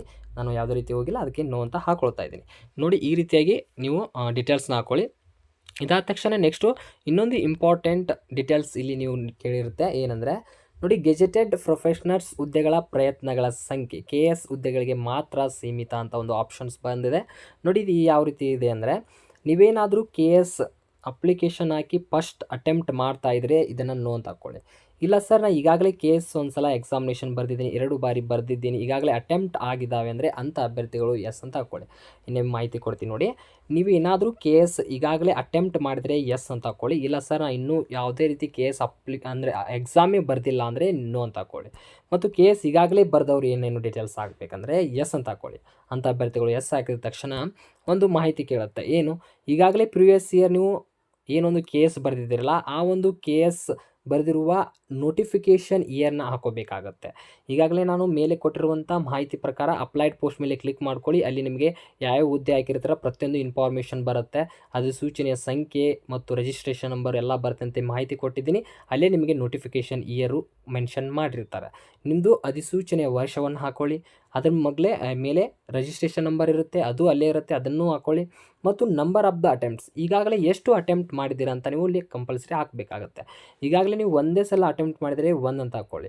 ಇಲ್ಲ ಸರ್ ನಾನು ಈಗಾಗಲೇ ಕಳೆದ 2-3 ಬಾರಿ ಅಂದರೆ 3 ಪ್ರಯತ್ನವನ್ನು ಅಲ್ಲಿ ಹಾಕಬೇಕಾಗುತ್ತೆ. ನೋಡಿ, ಇನ್ನೊಂದು ಅಟೆಂಪ್ಟ್ ಅಂದರೆ ಏನಂದರೆ, ನೀವು ಈಗ ಅಪ್ಲಿಕೇಶನ್ ಹಾಕಿರ್ತೀರ, ಅಪ್ಲಿಕೇಶನ್ ಹಾಕಿ ಎಕ್ಸಾಮ್ ಅಟೆಂಡ್ ಆದರೆ ಅದು ಅಟೆಂಪ್ಟ್ ಆಗುತ್ತೆ. ನೀವು ಅಪ್ಲಿಕೇಶನ್ ಆಗಿ ಎಕ್ಸಾಮ್ಗೆ ಹೋಗಿಲ್ಲ ಅಂದರೆ ಅದು ಅಟೆಂಪ್ಟ್ ಅಂತ ಕನ್ಸಿಡರ್ ಆಗೋದಿಲ್ಲ. ಇಷ್ಟು ನಿಮಗೆ ಮಾಹಿತಿ ಗೊತ್ತಿರಬೇಕು. ನೋಡಿ, ನೀವೇನಾದರೂ KS ಈಗಾಗಲೇ ಒಂದು ಸಲ ಬರೆದಿದ್ದರೆ ಎಸ್ ಅಂತ ಹಾಕೊಂಡು ಅದರ ಇನ್ಫಾರ್ಮೇಷನ್ ಹಾಕ್ಕೊಳ್ಳಿ. ಇಲ್ಲ ಸರ್ ನಾನು KS ಫಸ್ಟ್ ಬಾರಿಗೆ ನಾನು ಅಟೆಂಪ್ಟ್ ಮಾಡ್ತಿದ್ದೇನೆ ಅದನ್ನೇ ಸಿಂಪಲ್ ಆಗಿ ಅಂತ ಅಭ್ಯರ್ಥಿಗಳು ನೋ ಅಂತ ಹಾಕ್ಕೊಳ್ಳಿ. ಇಷ್ಟು ಡೀಟೇಲ್ಸ್ನ ಹಾಕ್ಕೊಳ್ಳಿ. ಸಿಂಪಲ್ ಆಗಿದೆ, ಯಾವುದೇ ರೀತಿಯಲ್ಲಿ ನಿಮಗೆ ಪ್ರಾಬ್ಲಮ್ ಇಲ್ಲ. ಇಷ್ಟು ಡೀಟೇಲ್ಸನ್ನು ಇಟ್ಕೊಂಡು ಸಿಂಪಲ್ ಆಗಿಲ್ಲ, ಸೇವ್ ಮೇಲೆ ಕ್ಲಿಕ್ ಮಾಡ್ಕೊಂಡು ನೆಕ್ಸ್ಟ್ ಮೇಲೆ ಕ್ಲಿಕ್ ಮಾಡ್ಕೊಳ್ಳಿ. ಸೇವ್ ಮಾಡಿ ನೆಕ್ಸ್ಟ್ ಮೇಲೆ ಕ್ಲಿಕ್ ಮಾಡ್ಕೊಳ್ಳಿ. ನೆಕ್ಸ್ಟ್ ಮೇಲೆ ಕ್ಲಿಕ್ ಮಾಡಿದ ತಕ್ಷಣ ನೆಕ್ಸ್ಟು ನಿಮಗೆ ಎಜುಕೇಷನ್ ಕ್ವಾಲಿಫಿಕೇಷನ್ ಡೀಟೇಲ್ಸ್ ಕೇಳುತ್ತೆ. ಅದಕ್ಕೂ ಮುಂಚೆ ಸ್ವಲ್ಪ ಇನ್ಸ್ಟ್ರಕ್ಷನ್ಸ್ನ ನಾವು ಕಂಪಲ್ಸರಿ ಓದಲೇಬೇಕಾಗತ್ತೆ. ನೋಡಿ, ಎಲ್ಲ ಡಾಕ್ಯುಮೆಂಟ್ಗಳನ್ನು ಅಪ್ಲೋಡ್ ಮಾಡುವುದು ಕಡ್ಡಾಯವಾಗಿದೆ. ಅದರ ಜೊತೆಗೆ ಎಲ್ಲ ಡಾಕ್ಯುಮೆಂಟ್ಗಳನ್ನು ಅಪ್ಲೋಡ್ ಮಾಡಿ. ನೀವು ಬಹು ಡಾಕ್ಯುಮೆಂಟ್ಗಳು ನೀವೇನಾದರೂ ಅಂತಿದ್ದರೆ ದಯವಿಟ್ಟು ಅದನ್ನು ಒಂದು PDF ವಿಲೀನಗೊಳಿಸಿ ಅಪ್ಲೋಡ್ ಮಾಡಿ. ಅಂದರೆ ಇವರು ಯಾವ ರೀತಿ ಹೇಳ್ತಾ ಇದ್ದಾರೆ ಅಂದರೆ, ನೋಡಿ ನೀವು ಡಿಗ್ರಿ 6 ಸೆಮ್ ಇರುತ್ತೆ ಮತ್ತು ಒಂದು ಪ್ರೊವಿಷನಲ್ ಸರ್ಟಿಫಿಕೇಟ್ ಇರುತ್ತೆ. ಟೋಟಲಾಗಿ 7 ಸರ್ಟಿಫಿಕೇಟ್ ಆಗುತ್ತಲ್ಲ, ಅದನ್ನು ಒಂದೇ PDF ಫಾರ್ಮೆಟಲ್ಲಿ ಮಾಡಿ ಅಪ್ಲೋಡ್ ಮಾಡಂತ ಇಂಡೈರೆಕ್ಟಾಗಿ ಹೇಳ್ತಾ ಇದ್ದಾರೆ. ಅದಕ್ಕೆ ನಾನು ಆ ವಿಡಿಯೋದಲ್ಲಿ ಹೇಳಿದ್ದೀನಿ ನೋಡಿ, ಅದು ವಿಡಿಯೋ ನೋಡ್ಕೊಳ್ಳಿ. ಅದನ್ನು ಪ್ರತಿಯೊಂದು ಆ ಡಾಕ್ಯುಮೆಂಟ್ 7 ಸರ್ಟಿಫಿಕೇಟ್ನು ಒಂದೇ ಡಾಕ್ಯುಮೆಂಟ್ ರೆಡಿ ಮಾಡಿ ಇಟ್ಕೊಂಡು ಇಲ್ಲಿ ಡೈರೆಕ್ಟ್ ಬಂದು ಅಪ್ಲೋಡ್ ಮಾಡ್ಕೊಳ್ಳಿ. ಯಾವ ರೀತಿ ಇರುತ್ತೆ ಮುಂದೆ ಪ್ರೊಸೆಸ್ ನೋಡ್ಕೋಣ. ನೋಡಿ, ಮೊದಲೇದಾಗಿ ಒಂದು ಕ್ವಾಲಿಫಿಕೇಷನ್ ಟೈಪ್ ಫಸ್ಟ್ ಒಂದು ಆಪ್ಷನ್ಸ್ ಬರ್ತಾ ಇದೆ. ಇದ್ರ ಮೇಲೆ ಕ್ಲಿಕ್ ಮಾಡ್ಕೊಳ್ಳಿ. ಇದ್ರ ಮೇಲೆ ಕ್ಲಿಕ್ ಮಾಡಿದರೆ ನಿಮಗೆ ಈ ರೀತಿ ಆಪ್ಷನ್ಸ್ ಬರುತ್ತೆ. ಇದು KS ಡಿಗ್ರಿ ಮೇಲೆ ಇರೋದ್ರಿಂದ ನೀವೇನು ಮಾಡಬೇಕಂದ್ರೆ ಫಸ್ಟು SLC ಇನ್ಫಾರ್ಮೇಷನ್ ಇಟ್ಕೊಳ್ಳಿ. ಇದಾದ ತಕ್ಷಣ PUC ಡೀಟೇಲ್ಸ್ನ ಹಾಕ್ಕೊಳ್ಳಿ. ಅಂದರೆ SLC ಆದಮೇಲೆ PUC ಡೀಟೇಲ್ಸ್ ಹಾಕ್ಕೊಳ್ಳಿ. PUC ಆದಮೇಲೆ ಡಿಗ್ರಿ ಸರ್ಟಿಫಿಕೇಟ್ ಡೀಟೇಲ್ಸ್ನ ನೀಡಬೇಕಾಗತ್ತೆ. ಇಲ್ಲಿ ಐತಲ್ಲ ಗ್ರ್ಯಾಜುಯೇಟ್ ಆ್ಯಂಡ್ ಡಿಗ್ರಿ ಐತಲ್ಲ ಇದನ್ನ ಡೀಟೇಲ್ಸ್ ನೀಡಬೇಕಾಗುತ್ತೆ. ಇಲ್ಲ ಸರ್ ನಾನು 10+2 IT ಅಥವಾ ಡಿಪ್ಲೊಮಾ ಮೇಲೆ ಈ ರೀತಿಯಾಗಿ ಹಾಕ್ತಾ ಇದ್ದೀನಿ ಅಂದರೆ ಅಂಥದ್ದು ಆಪ್ಷನ್ಸ್ ಇದೆ, ಯೂಸ್ ಮಾಡ್ಬೋದು. ಫಸ್ಟ್ ಏನು ಮಾಡಬೇಕು, SLC ಡೀಟೇಲ್ಸ್ ನೀಡಬೇಕಾಗುತ್ತೆ. ಅದಕ್ಕೆ SLC ಮೇಲೆ ಕ್ಲಿಕ್ ಮಾಡ್ಕೊಳ್ಳಿ. SLC ಕ್ಲಿಕ್ ಮಾಡಿದ ತಕ್ಷಣ ನೆಕ್ಸ್ಟು ಈ ರೀತಿ ಬರುತ್ತೆ. ಇದ್ರ ಮೇಲೆ ಕ್ಲಿಕ್ ಮಾಡಿದ್ರೆ ನಾನು ಈಗಾಗಲೇ ಮಾಹಿತಿ ಕೊಟ್ಟಿದ್ದೀನಿ, ಅದಕ್ಕೆ ಡಾಟಾ ಬಂದಿದೆ. ಇಲ್ಲಿ ನಿಮಗೆ ರಿಜಿಸ್ಟ್ರೇಷನ್ ನಂಬರ್ ಕೇಳುತ್ತೆ. ಇಲ್ಲಿ SLC ರಿಜಿಸ್ಟ್ರೇಷನ್ ನಂಬರ್ ನೀವು ಸಿಂಪಲ್ ಆಗಿ ರಿಜಿಸ್ಟ್ರೇಷನ್ ನಂಬರ್ ಹಾಕೊಂಡು ಗೆಟ್ ಡಾಟಾ ಮೇಲೆ ಕ್ಲಿಕ್ ಮಾಡಿದ್ರೆ ಆಟೋಮೆಟಿಕ್ ಆಗಿ ನಿಮ್ಮ SLC ಮಾರ್ಕ್ಸ್ಗಳಿರುವಂಥ ಪ್ರತಿಯೊಂದು ಇನ್ಫಾರ್ಮೇಷನ್ ಡಾಟಾ ಫೆಚ್ ಆಗುತ್ತೆ. ಇಷ್ಟು ಇನ್ಫಾರ್ಮೇಷನ್ ಬರುತ್ತೆ. ನೀವು ಡೈರೆಕ್ಟಾಗಿ ಇಲ್ಲಿ ಕೆಳಗೆ ಸ್ಕ್ರೋಲ್ ಮಾಡಿ ಇದು ಒಂದೇ ಡಾಕ್ಯುಮೆಂಟ್ಸ್ ಅಪ್ಲೋಡ್ ಮಾಡೋದಿರುತ್ತೆ. ಎಜುಕೇಷನ್ ಕ್ವಾಲಿಫಿಕೇಷನ್ ಸಪೋರ್ಟಿಂಗ್ ಡಾಕ್ಯುಮೆಂಟ್ ಅಂತ ಇರುತ್ತೆ. ಈಗಾಗಲೇ ನಾನು ಡಾಕ್ಯುಮೆಂಟ್ ಮಾಡ್ಕೊಂತ ಹೇಳಿದ್ದೀನಿ. ಆ ಒಂದು ಡಾಕ್ಯುಮೆಂಟ್ನ ಇಲ್ಲಿ ಚೂಸ್ ಫೈಲ್ ಮೇಲೆ ಕ್ಲಿಕ್ ಮಾಡ್ಕೊಂಡು ನಿಮ್ಮ ಫೈಲಿಗೆ ಹೋಗಿ SLC ಮಾರ್ಕ್ಸ್ಗಳನ್ನ ಅಪ್ಲೋಡನ್ನು ಮಾಡ್ಕೊಳ್ಳಿ. ಅಪ್ಲೋಡ್ ಮಾಡಿದರೆ ಅದನ್ನು ನೀವು ಅದನ್ನು ಮತ್ತೊಮ್ಮೆ ವ್ಯೂ ಆಗಿ ನೋಡ್ಕೋಬೋದು. ಇಲ್ಲಿ SLC ಮಾರ್ಕ್ಸ್ಗಳನ್ನ ಕಂಪಲ್ಸರಿ ಅಪ್ಲೋಡ್ ಮಾಡ್ಕೊಳ್ಳಿ. ಅಪ್ಲೋಡ್ ಮಾಡ್ಕೊಂಡು ಕೆಳಗೆ ಬಂದು ಇಲ್ಲಿ ಸೇವ್ ಅಂತ ಆಪ್ಷನ್ ಇದೆಯಲ್ಲ ಇದ್ರ ಮೇಲೆ ಕ್ಲಿಕ್ ಮಾಡ್ಕೊಳ್ಳಿ. ಸೇವ್ ಅಂತ ಕ್ಲಿಕ್ ಮಾಡಿದ್ರೆ ನಿಮ್ಮದು ಅಲ್ಲಿ ಒಂದು ಟ್ಯಾಬ್ನಲ್ಲಿ ನಿಮ್ಮ ಒಂದು SLCಯ ಡೀಟೇಲ್ಸ್ ಇನ್ಫಾರ್ಮೇಷನ್ ಆಟೋಮೆಟಿಕ್ಕಾಗಿ ಅಲ್ಲಿ ಹೋಗುತ್ತೆ. ಸೇವ್ ಅಂತ ಮಾಡಿರ್ತಿಲ್ಲ ಇಲ್ಲಿ ಆಟೋಮೆಟಿಕ್ಕಾಗಿ ನಿಮ್ಮದು ಆ ಟ್ಯಾಬು ಇಲ್ಲಿ ಕೆಳಗೆ ಬಂದುಬಿಡುತ್ತೆ. ನೋಡಿ SLC ಡೀಟೇಲ್ಸ್ ಬಂತಲ್ಲ ಅದು ಬರುತ್ತೆ. ಈಗ ನೆಕ್ಸ್ಟ್ ಏನು ಮಾಡೋಣ, PUC ಹಾಕೊಳ್ಳೋಣ. ನೋಡಿ ಇಲ್ಲಿ ಈಗ SLC ಕಂಪ್ಲೀಟ್ ಆಯಿತು. ಈಗ PUC ಡೀಟೇಲ್ಸ್ ನೀಡಬೇಕು. ನೀಡಿ ಸಿಂಪಲ್ಲಾಗಿ ಕೆಳಗೆ ಸ್ಕ್ರೋಲ್ ಮಾಡ್ಕೊಳ್ಳಿ. ಮಾಡಿ ಇಲ್ಲಿ ಬೋರ್ಡ್ ಟೈಪ್ ಕೇಳುತ್ತೆ ಫಸ್ಟನ್ನು. ಇದ್ರ ಮೇಲೆ ಕ್ಲಿಕ್ ಮಾಡ್ಕೊಂಡು ನಿಮ್ಮದು ಯಾವುದಿದೆ ನೋಡಿ, PUC ಬೋರ್ಡ್ ಸ್ಟೇಟ್ ಬೋರ್ಡಿಂದ ಅಥವಾ CBSE ಬೋರ್ಡ್ ಅಥವಾ ICSE ಬೋರ್ಡ್ ಅಂತ ಕೇಳಿರ್ತಾರೆ. ನಮ್ಮದು PUC ಸ್ಟೇಟ್ ಬೋರ್ಡ್ ಇರುತ್ತೆ. ಇದ್ರ ಮೇಲೆ ಕ್ಲಿಕ್ ಮಾಡ್ಕೊಳ್ಳಿ. ಇದ್ರ ಮೇಲೆ ಕ್ಲಿಕ್ ಮಾಡಿದ್ರೆ ನಿಮ್ಮದು 2008 ಮೇಲೆ PUC ಕಂಪ್ಲೀಟ್ ಆಗಿದ್ರೆ ಈ ಒಂದು ಆಪ್ಷನ್ ಮೇಲೆ ಕ್ಲಿಕ್ ಮಾಡ್ಕೊಂಡು ನಿಮ್ಮ ಒಂದು PUC ರಿಜಿಸ್ಟ್ರೇಷನ್ ನಂಬರ್ ಹಾಕೊಂಡ್ರೆ ಆಟೋಮೆಟಿಕ್ಕಾಗಿ ಡಾಟಾ ಬರುತ್ತೆ. ಇನ್ ಕೇಸ್ ಬರಲಿಲ್ಲ ಅಂತಂದರೆ PUC ಮ್ಯಾನ್ಯಲ್ ಎಂಟ್ರಿ ಆಗಿ ನೀವು ಮ್ಯಾನ್ಯಲ್ ಆಗಿ ಎಂಟ್ರಿ ಮಾಡ್ಕೋಬೋದು. ಇದ್ರ ಮೇಲೆ ಕ್ಲಿಕ್ ಮಾಡ್ಕೊಂಡು ಏನಿಲ್ಲ ಇಲ್ಲಿ ಸಿಂಪಲ್ಲಾಗಿ ನಿಮ್ಮೊಂದು PUC ರಿಜಿಸ್ಟ್ರೇಷನ್ ನಂಬರು ಮತ್ತು ಪಾಸಿಂಗ್ ಇಯರು PUC ಮಾರ್ಕ್ಸ್ಗಳಲ್ಲೇ ಇರುತ್ತೆ. ಇಷ್ಟು ಡೀಟೇಲ್ಸ್ ನೀಡಿ ಗೆಟ್ ಡಾಟಾ ಮೇಲೆ ಕ್ಲಿಕ್ ಮಾಡ್ಕೊಳ್ಳಿ. ಗೆಟ್ ಡಾಟಾ ಮೇಲೆ ಕ್ಲಿಕ್ ಮಾಡ್ಕೊಳ್ಳಿ. ಇದ್ರ ಮೇಲೆ ಕ್ಲಿಕ್ ಮಾಡಿದರೆ ನಿಮಗೆ ನಿಮ್ಮ ಡಾಟಾ ಆಟೋಮೆಟಿಕ್ಕಾಗಿ ಬರುತ್ತೆ. ನಿಮ್ದು ಏನಾದರೂ ಡಾಟಾ ಬರಲಿಲ್ಲ ಅಂದರೆ ಮ್ಯಾನ್ಯಲ್ ಎಂಟ್ರಿ ಆಗಿ ಹಾಕ್ಕೊಳ್ಳಿ. ನಮ್ಮದು ಡಾಟಾ ಬರಲಿಲ್ಲ ಅದಕ್ಕೆ ನಾನು ಮ್ಯಾನ್ಯಲ್ ಎಂಟ್ರಿ ಆಗಿ ಹಾಕ್ಕೊಳ್ತಾ ಇದ್ದೀನಿ. ಏನಿಲ್ಲ ಸಿಂಪಲ್ಲಾಗಿ ರಿಜಿಸ್ಟ್ರೇಷನ್ ನಂಬರು, ಕಾಲೇಜ್ ನೇಮು, ನಿಮ್ಮ ಆ ಕಾಲೇಜ್ ಇರುವ ಸ್ಟೇಟು ಮತ್ತು ನೀವು ಯಾವ ಕೋರ್ಸ್ ತೊಗೊಂಡಿದ್ದೀನಿ ಅಂದರೆ ಕಾಮರ್ಸ್ ತೊಗೊಂಡಿದ್ದೀರಾ ಅಥವಾ ಸೈನ್ಸ್ ಅಥವಾ ಆರ್ಟ್ಸ್ ಮಾಡಿದ್ದೇನೆ ಅಂತ ಡೀಟೇಲ್ಸು, ನಂದು ರಿಸಲ್ಟ್ ಫಲಿತಾಂಶ ಅಂತ ಇರುತ್ತೆ, ಪಾಸ್ ಅಂತ ಹಾಕ್ಕೊಳ್ತೀನಿ. ಮತ್ತು ಕೋರ್ಸ್ ಕಾಂಬಿನೇಷನಲ್ಲಿ ನಾನು ಯಾವ ಒಂದು ಲ್ಯಾಂಗ್ವೇಜನ್ನು ಕಲ್ತಿದ್ದೀನಿ ಅದನ್ನು ಹಾಕ್ಕೊಳ್ಬೇಕಾಗುತ್ತೆ. ಇಲ್ಲಿ ನಿಮ್ಮದು ಮಾರ್ಕ್ಸ್ ಟೈಪ್ ಕೇಳುತ್ತೆ. ನಿಮ್ಮದು ಮಾರ್ಕ್ಸ್ ಟೈಪ್ ಅಥವಾ CGPA ಟೈಪ್ ಇದೆ ಅಂತ ನಾನು ಇಲ್ಲಿ ಮಾರ್ಕ್ಸ್ ಅಂತ ಹಾಕ್ಕೊಳ್ತಾ ಇದ್ದೀನಿ. ಹಾಕ್ಕೊಂಡು ಒಟ್ಟಾರೆ ಓವರಾಲಾಗಿ ಗರಿಷ್ಠ ಅಂಕಗಳು 600ಗೆ ಒಟ್ಟಾರೆ ಗಳಿಸಿರೋ ಅಂಕಗಳು ಎಷ್ಟು ಅಂಕವನ್ನು ಪಡೆದಿದ್ದೀನಿ ಅಂತೆಲ್ಲ ಹಾಕೊಂಡಿದ್ದೀನಿ. ಹಾಕಿದ ತಕ್ಷಣ ಆಟೋಮೆಟಿಕ್ಕಾಗಿ ಇಲ್ಲಿ ಒಂದು ಶೇಕಡಾವಾರು ಒಂದು ಪರ್ಸೆಂಟೇಜ್ ಬರುತ್ತೆ. ಇಷ್ಟು ಡೀಟೇಲ್ಸ್ ಹಾಕಿದ ಮೇಲೆ ಒಂದು ನಾನು ಶೈಕ್ಷಣಿಕ ಅರ್ಹತೆ ಪೂರಕ ದಾಖಲೆ ಅಂದರೆ PUC ಮಾರ್ಕ್ಸ್ಗಳನ್ನ PDF ಫಾರ್ಮೆಟಲ್ಲಿ 2 MB ಒಳಗೆ ಇಲ್ಲಿ ಅಪ್ಲೋಡನ್ನು ಮಾಡ್ಕೊಂಡಿನಿ. ಇಷ್ಟು ಅಪ್ಲೋಡ್ ಮಾಡ್ಕೊಂಡು ಕೆಳಗೆ ಸ್ಕ್ರೋಲ್ ಮಾಡಿ ಇಲ್ಲಿ ಅಪ್ಡೇಟ್ ಅಂತಿದೆ ಇದ್ರ ಮೇಲೆ ಕ್ಲಿಕ್ ಮಾಡ್ಕೊಳ್ಳಿ. ಅಪ್ಡೇಟ್ ಮೇಲೆ ಕ್ಲಿಕ್ ಮಾಡಿದ್ರೆ ನಿಮಗೆ ಮತ್ತೊಂದು ಟ್ಯಾಬ್ನಲ್ಲಿ ಅದು PUC ಡೀಟೇಲ್ಸ್ ಬರುತ್ತೆ. ಇಲ್ಲಿ ಕೆಳಗೆ ಬಂತು ನೋಡಿ PUC ಇನ್ಫಾರ್ಮೇಷನ್. ಈಗ ನಾನು ಪ್ರತಿಯೊಂದನ್ನು ನೀಡ್ಕೊಂಡಿದ್ದೆ. ಇನ್ ಕೇಸ್ ಇದರಲ್ಲಿ ಏನಾದರೂ ಮಿಸ್ಟೇಕ್ ಮತ್ತೆ ಆಗಿತ್ತು ಅಂದರೆ ಇಲ್ಲಿ ಎಡಿಟ್ ಆಪ್ಷನ್ ಇದೆ, ಅದನ್ನು ಎಡಿಟನ್ನು ಮಾಡ್ಕೋಬೋದು. ಇಷ್ಟು ಹಾಕ್ಕೊಳ್ಳಿ. ಮತ್ತು ಮೇಲೆ ಬನ್ನಿ. ಈಗ SLC ಆಯಿತು, PUC ಡೀಟೇಲ್ಸ್ ಆಯಿತು. ಈಗ ನೆಕ್ಸ್ಟು ಡಿಗ್ರಿ ಡೀಟೇಲ್ಸು. ನಮ್ಮದು ಗ್ರ್ಯಾಜುಯೇಟ್ ಮತ್ತು ಡಿಗ್ರಿ ಕಂಪ್ಲೀಟ್ ಆಗಿದೆ ಅಂದರೆ ಇಲ್ಲಿ ಗ್ರ್ಯಾಜುಯೇಟ್ ಆ್ಯಂಡ್ ಡಿಗ್ರಿ ಮೇಲೆ ಕ್ಲಿಕ್ ಮಾಡ್ಕೊಳ್ಳಿ. ಇದ್ರ ಮೇಲೆ ಕ್ಲಿಕ್ ಮಾಡಿದ್ರೆ ನಿಮಗೆ UG ರಿಜಿಸ್ಟ್ರೇಷನ್ ನಂಬರ್ ಕೇಳ್ತಾ ಇದೆ. ನಿಮ್ಮದು ರಿಜಿಸ್ಟ್ರೇಷನ್ ನಂಬರ್ ಏನಿರುತ್ತೆ ಡಿಗ್ರಿ ರಿಜಿಸ್ಟ್ರೇಷನ್ ನಂಬರ್ನ ಹಾಕ್ಕೊಳ್ಳಿ. ಇದು ಎಲ್ಲ ಮ್ಯಾನ್ಯಲ್ ಆಗಿ ನೀಡಬೇಕಾಗತ್ತೆ. ರಿಜಿಸ್ಟ್ರೇಷನ್ ನಂಬರ್ನ ಹಾಕ್ಕೊಳ್ಳಿ ಮತ್ತು ನಮ್ಮ ಯೂನಿವರ್ಸಿಟಿ ಯಾವುದಿದೆ ಯೂನಿವರ್ಸಿಟಿನ ಇಲ್ಲಿ ಹಾಕ್ಕೊಳ್ಬೇಕಾಗತ್ತೆ. ಇದಾದ ತಕ್ಷಣ ನಿಮ್ಮದು ಆ ಒಂದು ಡಿಗ್ರಿ ಕಾಲೇಜು ಯಾವ ಸ್ಟೇಟ್ನಲ್ಲಿದೆ ಮತ್ತು ಯಾವ ಒಂದು ಕೋರ್ಸ್ನ ನೀವು ಇಲ್ಲಿ ತೊಗೊಂಡಿದ್ದೀರಾ ಅಂತೆಲ್ಲ ಆಪ್ಷನ್ಸ್ ಇರುತ್ತೆ ನೋಡಿ. ಪ್ರತಿಯೊಂದು ಇದೆ. Bachelor of arts, bachelor of commerce, bachelor of science, ಪ್ರತಿಯೊಂದು ಇಲ್ಲಿ ನಿಮಗೆ ಡಿಗ್ರಿ ಬರುತ್ತೆ. ನಾನು ಬ್ಯಾಚುಲರ್ ಆಫ್ ಆರ್ಟ್ಸ್ ಕಂಪ್ಲೀಟ್ ಮಾಡಿದರೆ ಇದನ್ನು ಚೂಸ್ ಮಾಡ್ಕೊಳ್ಳಿ. ಮತ್ತು ಅಲ್ಲಿ ಕೋರ್ಸ್ನಲ್ಲಿ ಡಿಗ್ರಿಯಲ್ಲಿ ಯಾವ ಒಂದು ಕಾಂಬಿನೇಷನ್ ಮೂಲಕ ಕಂಪ್ಲೀಟ್ ಮಾಡಿದರೆ ಡೀಟೇಲ್ಸ್ನ ಹಾಕ್ಕೊಳ್ಳಿ. ಮತ್ತು ರಿಸಲ್ಟ್ ಫಲಿತಾಂಶವನ್ನು ಇಲ್ಲಿ ಪಾಸ್ ಆಗಿದ್ದೀರಾ ಅಥವಾ ಇನ್ನೂ ಪಾಸ್ಡ್ ಇಲ್ಲ ಫರ್ಸಿಂಗ್ ಅಂದರೆ ಫೈನಲ್ ಇಯರ್ ನೀವೇನಾದರೂ ಡಿಗ್ರಿ ಇದ್ದರೆ ಇದನ್ನು ಕೆಳಗಿಂದು ಚೂಸ್ ಮಾಡ್ಕೋಬೇಕಾಗುತ್ತೆ. ಇಲ್ಲ ಸರ್ ನಾನು ಡಿಗ್ರಿ ಪಾಸ್ಡ್ ಆಗಿನಿ ಅಂದರೆ ಪಾಸ್ಡ್ ಅಂತ ಹಾಕ್ಕೊಳ್ಳಿ. ಅಂದರೆ ಫೈನಲ್ ಇಯರ್ ಅಭ್ಯರ್ಥಿಗಳು ಹಾಕ್ಕೊಳ್ಬೋದು. ಬಟ್ ಒಂದು ಅಪ್ಲಿಕೇಶನ್ ಪ್ರೊಸೆಸ್ ಮುಗಿಯೋದ್ರೊಳಗೆ ಅವ್ರದ್ದು ಡಿಗ್ರಿ ರಿಸಲ್ಟ್ ಬರಬೇಕಾಗುತ್ತೆ. ಇಷ್ಟು ಡೀಟೇಲ್ಸ್ನ ಹಾಕ್ಕೊಳ್ಳಿ. ಮತ್ತು ಮಾರ್ಕ್ಸ್ ಟೈಪ್ ಕೇಳ್ತಾ ಇದೆ. ಇಲ್ಲಿ ನಿಮ್ಮದು CGPA ಮೂಲಕ ಮಾರ್ಕ್ಸ್ ಇದ್ದರೆ ಅದನ್ನು ಹಾಕೋಬೋದು. ಇಲ್ಲ ನಾರ್ಮಲ್ ಮಾರ್ಕ್ಸ್ ಮಾರ್ಕ್ಸ್ ಮೇಲೆ ಇದೆ ಅಂದರೆ ಮಾರ್ಕ್ಸ್ ಮೇಲೆ ಹಾಕೋಬೋದು. ಒಟ್ಟಾರೆ ನಿಮಗೆ 6 ಸೆಮ್ನಲ್ಲಿ ಗರಿಷ್ಠ ಅಂಕಗಳು ಇರುತ್ತೆ ಮತ್ತು ಗರಿಷ್ಠ ಅಂಕಕ್ಕೆ ಎಷ್ಟು ಅಂಕ ಪಡೆದಿದ್ದೀನಿ ಅಂತ 6 ಸೆಮ್ನಲ್ಲಿ ಇದನ್ನು ಇನ್ಫಾರ್ಮೇಷನ್ ಇರುತ್ತೆ. ಅದನ್ನು ನೋಡ್ಕೊಂಡು ಹಾಕ್ಕೊಳ್ಳಿ. ಅಲ್ಲಿ ಎಲ್ಲ ಸೆಮಿಸ್ಟ್ರದ್ದು ಇರುತ್ತೆ, ಅವರು ಅದನ್ನು ಪ್ಲಸ್ ಮಾಡಿರ್ತಾರೆ. ಇಷ್ಟನ್ನು ಹಾಕೋಬೇಕಾಗುತ್ತೆ. ಇದಾದ ತಕ್ಷಣ CGPR ಹಾಕೋಬೋದು ಅಥವಾ ಒಂದು ಪರ್ಸೆಂಟೇಜ್ ಅದೇ 6M ಇರುತ್ತೆ ಅದನ್ನು ಹಾಕ್ಕೊಳ್ಳಿ, ಅಥವಾ ಒಂದು ಪ್ರೊವಿಷನಲ್ ಸರ್ಟಿಫಿಕೇಟಲ್ಲಿ ಪರ್ಸೆಂಟೇಜ್ ಇರುತ್ತೆ ಅದನ್ನಾದರೂ ಹಾಕೋಬೋದು. ಇದಾದ ತಕ್ಷಣ ಒಂದು ಎಜುಕೇಷನ್ ಕ್ವಾಲಿಫಿಕೇಷನ್ ಸಪೋರ್ಟ್ ಡಾಕ್ಯುಮೆಂಟ್, ಈಗಾಗಲೇ ನಾನು ಹೇಳಿದೆ ಇಲ್ಲಿ ನಿಮ್ಮದು 6 ಸೆಮಿಸ್ಟರ್ ಸರ್ಟಿಫಿಕೇಟ್ ಮತ್ತು ಒಂದು ಪ್ರೊವಿಷನಲ್ ಸರ್ಟಿಫಿಕೇಟ್, ಟೋಟಲ್ ಆಗಿ 7 ಸರ್ಟಿಫಿಕೇಟ್ ಒಂದೇ PDF ಅಪ್ಲೋಡ್ ಮಾಡಬೇಕು. ನಾನು ವಿಡಿಯೋದಲ್ಲಿ ಹೆಂಗೆ ಮಾಡಬೇಕಂತ ಹೇಳಿದ್ದೀನಿ, ಅದನ್ನು ನೋಡ್ಕೊಂಡು PDF ಅಪ್ಲೋಡ್ ಮಾಡ್ಕೊಳ್ಳಿ. ಮತ್ತು ಈ ಡಿಗ್ರಿ ಕೋರ್ಸ್ ಡ್ಯೂರೇಷನ್ ಅಥವಾ ಒಂದು ಕೋರ್ಸ್ನ ಅವಧಿ ಎಷ್ಟಿದೆ, 3 ಇಯರ್ಸ್ ಇದ್ದರೆ 3 ಇಯರ್ಸ್ ಈ ರೀತಿಯಾಗಿ ನೀವು ಹಾಕೋಬೇಕಾಗುತ್ತೆ. ಇಷ್ಟು ಡೀಟೇಲ್ಸ್ನ ನೀಡ್ಕೊಂಡು ಸೇವ್ ಮೇಲೆ ಕ್ಲಿಕ್ಕನ್ನು ಮಾಡ್ಕೊಳ್ಳಿ. ನೋಡಿ, ಸೇವನ್ನು ಕ್ಲಿಕ್ ಮಾಡಿದ ತಕ್ಷಣ 3 ಡೀಟೇಲ್ಸ್ ಇನ್ಫಾರ್ಮೇಷನ್ ಈಗ ಅದು ನೋಡಿ. ಮೊದಲನೇದಾಗಿ SLC ನಾನು ಡೀಟೇಲ್ಸ್ನ ಹಾಕೊಂಡಿದ್ದೆ, ಈಗ PUC ಹಾಕೊಂಡೆ, PUC ಆದಮೇಲೆ ಡಿಗ್ರಿ ಹಾಕೊಂಡಿದ್ದೆ. ಟೋಟಲಾಗಿ ಈಗ ಕಂಪ್ಲೀಟಾಗಿ ಎಲ್ಲ ಇನ್ಫಾರ್ಮೇಷನ್ ಕ್ವಾಲಿಫಿಕೇಷನ್ಗೆ ಆಯಿತು. ಈಗ ಇದಾದ ತಕ್ಷಣ ನೆಕ್ಸ್ಟ್ ಮೇಲೆ ಕ್ಲಿಕ್ ಮಾಡ್ಕೊಳ್ಳಿ. ನೋಡಿ, ನೆಕ್ಸ್ಟ್ ಮೇಲೆ ಕ್ಲಿಕ್ ಮಾಡಿದ ತಕ್ಷಣ ನೆಕ್ಸ್ಟ್ ಈ ರೀತಿ ಪೇಜ್ ಓಪನ್ ಆಗುತ್ತೆ. ನೆಕ್ಸ್ಟು ಮೀಸಲಾತಿಯ ವಿವರವನ್ನು ಡೀಟೇಲ್ಸನ್ನು ನೀಡಬೇಕಾಗುತ್ತೆ. ನೋಡ್ಕೊಳ್ಳೋಣ ಸ್ಪೀಡಾಗಿ. ನೀವು ಮೊದಲೇದಾಗಿ ನೀವು ಮೀಸಲಾತಿಯನ್ನು ಕ್ಲೇಮ್ ಮಾಡ್ತಿದ್ದೀರಾ, ನೀವೇನಾದರೂ ಜನರಲ್ ಮೆರಿಟ್ ಅಭ್ಯರ್ಥಿ ಆಗಿದ್ದರೆ ಇದನ್ನು ನೋ ಅಂತ ಹಾಕ್ಕೊಳ್ಳಿ. ಯಾವುದೇ ರೀತಿ ಮೀಸಲಾತಿ ಇಲ್ಲ ಅಂದರೆ, ಇಲ್ಲ ಸರ್ ನಾನು SC ST OBC ಕ್ಯಾಟಗರಿಗಳಿಗೆ ರಿಸರ್ವೇಷನ್ ಬೇಕು ಅಂದರೆ ಸಿಂಪಲ್ ಆಗಿ ಇಲ್ಲಿ ಎಸ್ ಮೇಲೆ ಕ್ಲಿಕ್ ಮಾಡ್ಕೊಳ್ಳಿ. ಎಸ್ ಮೇಲೆ ಕ್ಲಿಕ್ ಮಾಡಿದ ತಕ್ಷಣ ನಿಮಗೆ 2 ಆಪ್ಷನ್ಸ್ ಬರುತ್ತೆ. ನಿಮ್ಮದು ಕ್ಯಾಟಗರಿಯ ಡೀಟೇಲ್ಸ್ನ ಮ್ಯಾನ್ಯುವಲ್ ಎಂಟ್ರಿ ಮಾಡ್ತಿದ್ರೆ ಮ್ಯಾನ್ಯುವಲ್ ಎಂಟ್ರಿ ಮಾಡ್ಬೋದು. ಆದಷ್ಟು ಫಸ್ಟ್ ಪ್ರಿಫರೆನ್ಸು ಕಂಪ್ಯೂಟರ್ ಮೂಲಕ ಸ್ವಯಂಚಾಲಿತ ವಿವರವನ್ನು ಪಡೆಯಿರಿ. ಅಂದರೆ ನಿಮ್ಮದು RD ನಂಬರ್ ಹಾಕಿದ್ರೆ ಆಟೋಮೆಟಿಕ್ಕಾಗಿ ಡಾಟಾ ಬರುತ್ತಲ್ಲ, ಅದಕ್ಕೆ ಇದನ್ನು ಸೆಕೆಂಡ್ ಆಪ್ಷನ್ನ ಚೂಸ್ ಮಾಡ್ಕೊಳ್ಳಿ. ಇದನ್ನು ಚೂಸ್ ಮಾಡ್ಕೊಂಡ್ರೆ ನಿಮ್ಮ ಒಂದು ಕಾಸ್ಟ್ ಸರ್ಟಿಫಿಕೇಟ್ ಇರುತ್ತಲ್ಲ, ಆ ಒಂದು ಕಾಸ್ಟ್ ಸರ್ಟಿಫಿಕೇಟ್ ನಂಬರ್ನ ಹಾಕಿಬಿಡಿ. ಇಲ್ಲಿ RD ನಂಬರ್ನ ಹಾಕೊಂಡು ಇಲ್ಲಿ ಗೆಟ್ ಡಾಟಾ ಅಂತ ಆಪ್ಷನ್ ಇರುತ್ತೆ, ಇದ್ರ ಮೇಲೆ ಕ್ಲಿಕ್ ಮಾಡ್ಕೊಳ್ಳಿ. ಗೆಟ್ ಡಾಟಾ ಮೇಲೆ ಕ್ಲಿಕ್ ಮಾಡಿದ್ರೆ ಡಾಟಾ ಸೇವ್ಡ್ ಅಂತ ಬರುತ್ತೆ. ಬಂದ ತಕ್ಷಣ ಆಟೋಮೆಟಿಕ್ಕಾಗಿ ಏನು ಕಾಸ್ಟ್ ಸರ್ಟಿಫಿಕೇಟ್ನಲ್ಲಿರುವಂಥ ಇನ್ಫಾರ್ಮೇಷನ್ ಬಂದುಬಿಡುತ್ತೆ. ನೋಡಿ, ಅರ್ಜಿದಾರರ ಹೆಸರಾಗಿರ್ಬೋದು, ಯಾವ ಒಂದು ರಿಸರ್ವೇಷನ್ ಒಳಗೆ ಅವ್ರದ್ದು ಬರುತ್ತೆ, ಶೆಡ್ಯೂಲ್ ಟ್ರೈಬ್ ST ಅಂತ ಆಟೋಮೆಟಿಕ್ಕಾಗಿ ಬಂತು, ಮತ್ತು ಅವ್ರದ್ದು ಕ್ಯಾಸ್ಟ್ ಯಾವುದು ಅಂತ ಬರುತ್ತೆ, ಮತ್ತು ಅವ್ರದ್ದು ಆಟೋಮೆಟಿಕ್ಕಾಗಿ ಇನ್ಕಮ್ ಎಷ್ಟಿದೆ, ಮತ್ತು ಆ ಒಂದು ಸರ್ಟಿಫಿಕೇಟ್ ಇಶ್ಯೂ ಡೇಟ್ ಏನು, ಪ್ರತಿಯೊಂದು ಇನ್ಫಾರ್ಮೇಷನ್ ಆಟೋಮೆಟಿಕ್ಕಾಗಿ ಬಂದುಬಿಡುತ್ತೆ. ಬಂದ ತಕ್ಷಣ ಕೆಳಗೆ ಸ್ಕ್ರೋಲ್ ಮಾಡಿ, ಏನಿಲ್ಲ ಸಿಂಪಲ್ಲಾಗಿ ಏನೊಂದು RD ನಂಬರ್ ನೀಡಿದಿಲ್ಲ, ಕಾಸ್ಟ್ ಸರ್ಟಿಫಿಕೇಟ್, ಆ ಒಂದು ಡಾಕ್ಯುಮೆಂಟ್ನ ಇಲ್ಲಿ 2 MB ಒಳಗೆ ಅಪ್ಲೋಡನ್ನು ಮಾಡ್ಕೊಳ್ಳಿ. ಇಷ್ಟು ಒಂದು ರಿಸರ್ವೇಷನ್ ಕ್ಯಾಟಗರಿಗೆ ಸಂಬಂಧಪಟ್ಟಂಗೆ RD ನಂಬರ್ ಹಾಕಿ ಡಾಕ್ಯುಮೆಂಟ್ನ ಅಪ್ಲೋಡ್ ಮಾಡ್ಕೊಂಡು ಡಾಟಾ ಆಟೋಮೆಟಿಕ್ಕಾಗಿ ಬಂದಿರುತ್ತೆ, ಡಾಕ್ಯುಮೆಂಟ್ ಅಪ್ಲೋಡ್ ಮಾಡ್ಕೊಳ್ಳಿ. ಇಷ್ಟ ಆದ ತಕ್ಷಣ ನೆಕ್ಸ್ಟು ನೀವು ಮಾಜಿ ಸೈನಿಕ ಅಭ್ಯರ್ಥಿ, ನೀವೇನಾದರೂ ಎಕ್ಸ್ ಸರ್ವಿಸ್ ಮ್ಯಾನ್ ಕ್ಯಾಂಟ್ ಆಗಿದ್ದರೆ ಎಸ್ ಅಂತ ಹಾಕ್ಕೊಳ್ಳಿ, ಇನ್ ಕೇಸ್ ಇಲ್ಲ ಆದರೆ ನೋ ಅಂತ ಹಾಕ್ಕೊಳ್ಳಿ. ಇದಾದ ತಕ್ಷಣ ನೀವು ಯುದ್ಧ ಅಥವಾ ಯುದ್ಧದಂತಹ ಕಾರ್ಯಾಚರಣೆಯಲ್ಲಿ ಮಾಡಿದ ಅಥವಾ ಶಾಶ್ವತ ಅಂಗವಿಕಲತೆ ಹೊಂದಿದ ಸೈನಿಕ ಅವಲಂಬಿತಿದ್ದಾರೆ ಅಂತ ಕೇಳ್ತಾರೆ. ಅಂದರೆ ನೀವು ಯುದ್ಧದಲ್ಲಿ ಯಾವುದಾದ್ರೂ ಸೈನಿಕರಾಗಿ ಅಂಗವಿಕಲ ಆಗಿದ್ದರೆ ಅಂಥ ಅಭ್ಯರ್ಥಿಗಳಿಗೆ ಎಸ್ ಅಂತ ಹಾಕೊಂಡು ನೀವು ಇನ್ಫಾರ್ಮೇಷನ್ ನೀಡಬೇಕಾಗುತ್ತೆ. ಇಲ್ಲ ಸರ್ ನಾನು ಯಾವುದೇ ರೀತಿ ಇದಕ್ಕೆ ಅಪ್ಲಿಕೇಬಲ್ ಆಗಲ್ಲ ಅಂದರೆ ಸಿಂಪಲ್ಲಾಗಿ ನೋ ಅಂತ ಹಾಕ್ಕೊಳ್ಳಿ. ಇದಾದ ತಕ್ಷಣ ನೆಕ್ಸ್ಟ್ ನೀವು ಗ್ರಾಮೀಣ ಮೀಸಲಾತಿಯನ್ನು ಕೇಳುತ್ತಿರುವಿರಾ ಅಂತ ಕೇಳ್ತಾರೆ. ಅಂದರೆ ರೂರಲ್ ರಿಸರ್ವೇಷನ್ ಬೇಕಾ ಅಂತ ಕೇಳ್ತಾರೆ.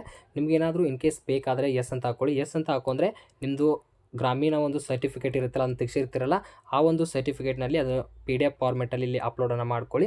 ಇದಾದ ತಕ್ಷಣ ನೆಕ್ಸ್ಟ್ ನೀವು ಯೋಜನಾ ನಿರಾಶ್ರಿತ ಅಭ್ಯರ್ಥಿ ಮೀಸಲಾತಿ ಕೋರುತ್ತಿದ್ದೀರಾ ಅಂದರೆ PDP ರಿಸರ್ವೇಷನ್ಸ್ ನಿಮಗೆ ಬೇಕಾದರೆ ಎಸ್ ಅಂತ ಹಾಕೊಂಡ್ರೆ ಆ ಒಂದು ಸರ್ಟಿಫಿಕೇಟ್ ಇರುತ್ತೆ, ಆ ಒಂದು ಸರ್ಟಿಫಿಕೇಟ್ನ ಇಲ್ಲಿ ಅಪ್ಲೋಡನ್ನು ಮಾಡ್ಕೊಳ್ಳಿ. ಇದಾದ ತಕ್ಷಣ ನೀವು ಕನ್ನಡ ಮಾಧ್ಯಮ ವಿದ್ಯಾರ್ಥಿ ಮೀಸಲಾತಿ ಪಡೆಯುತ್ತಿದ್ದೀರಾ ಅಂತ ಕೇಳುತ್ತೆ.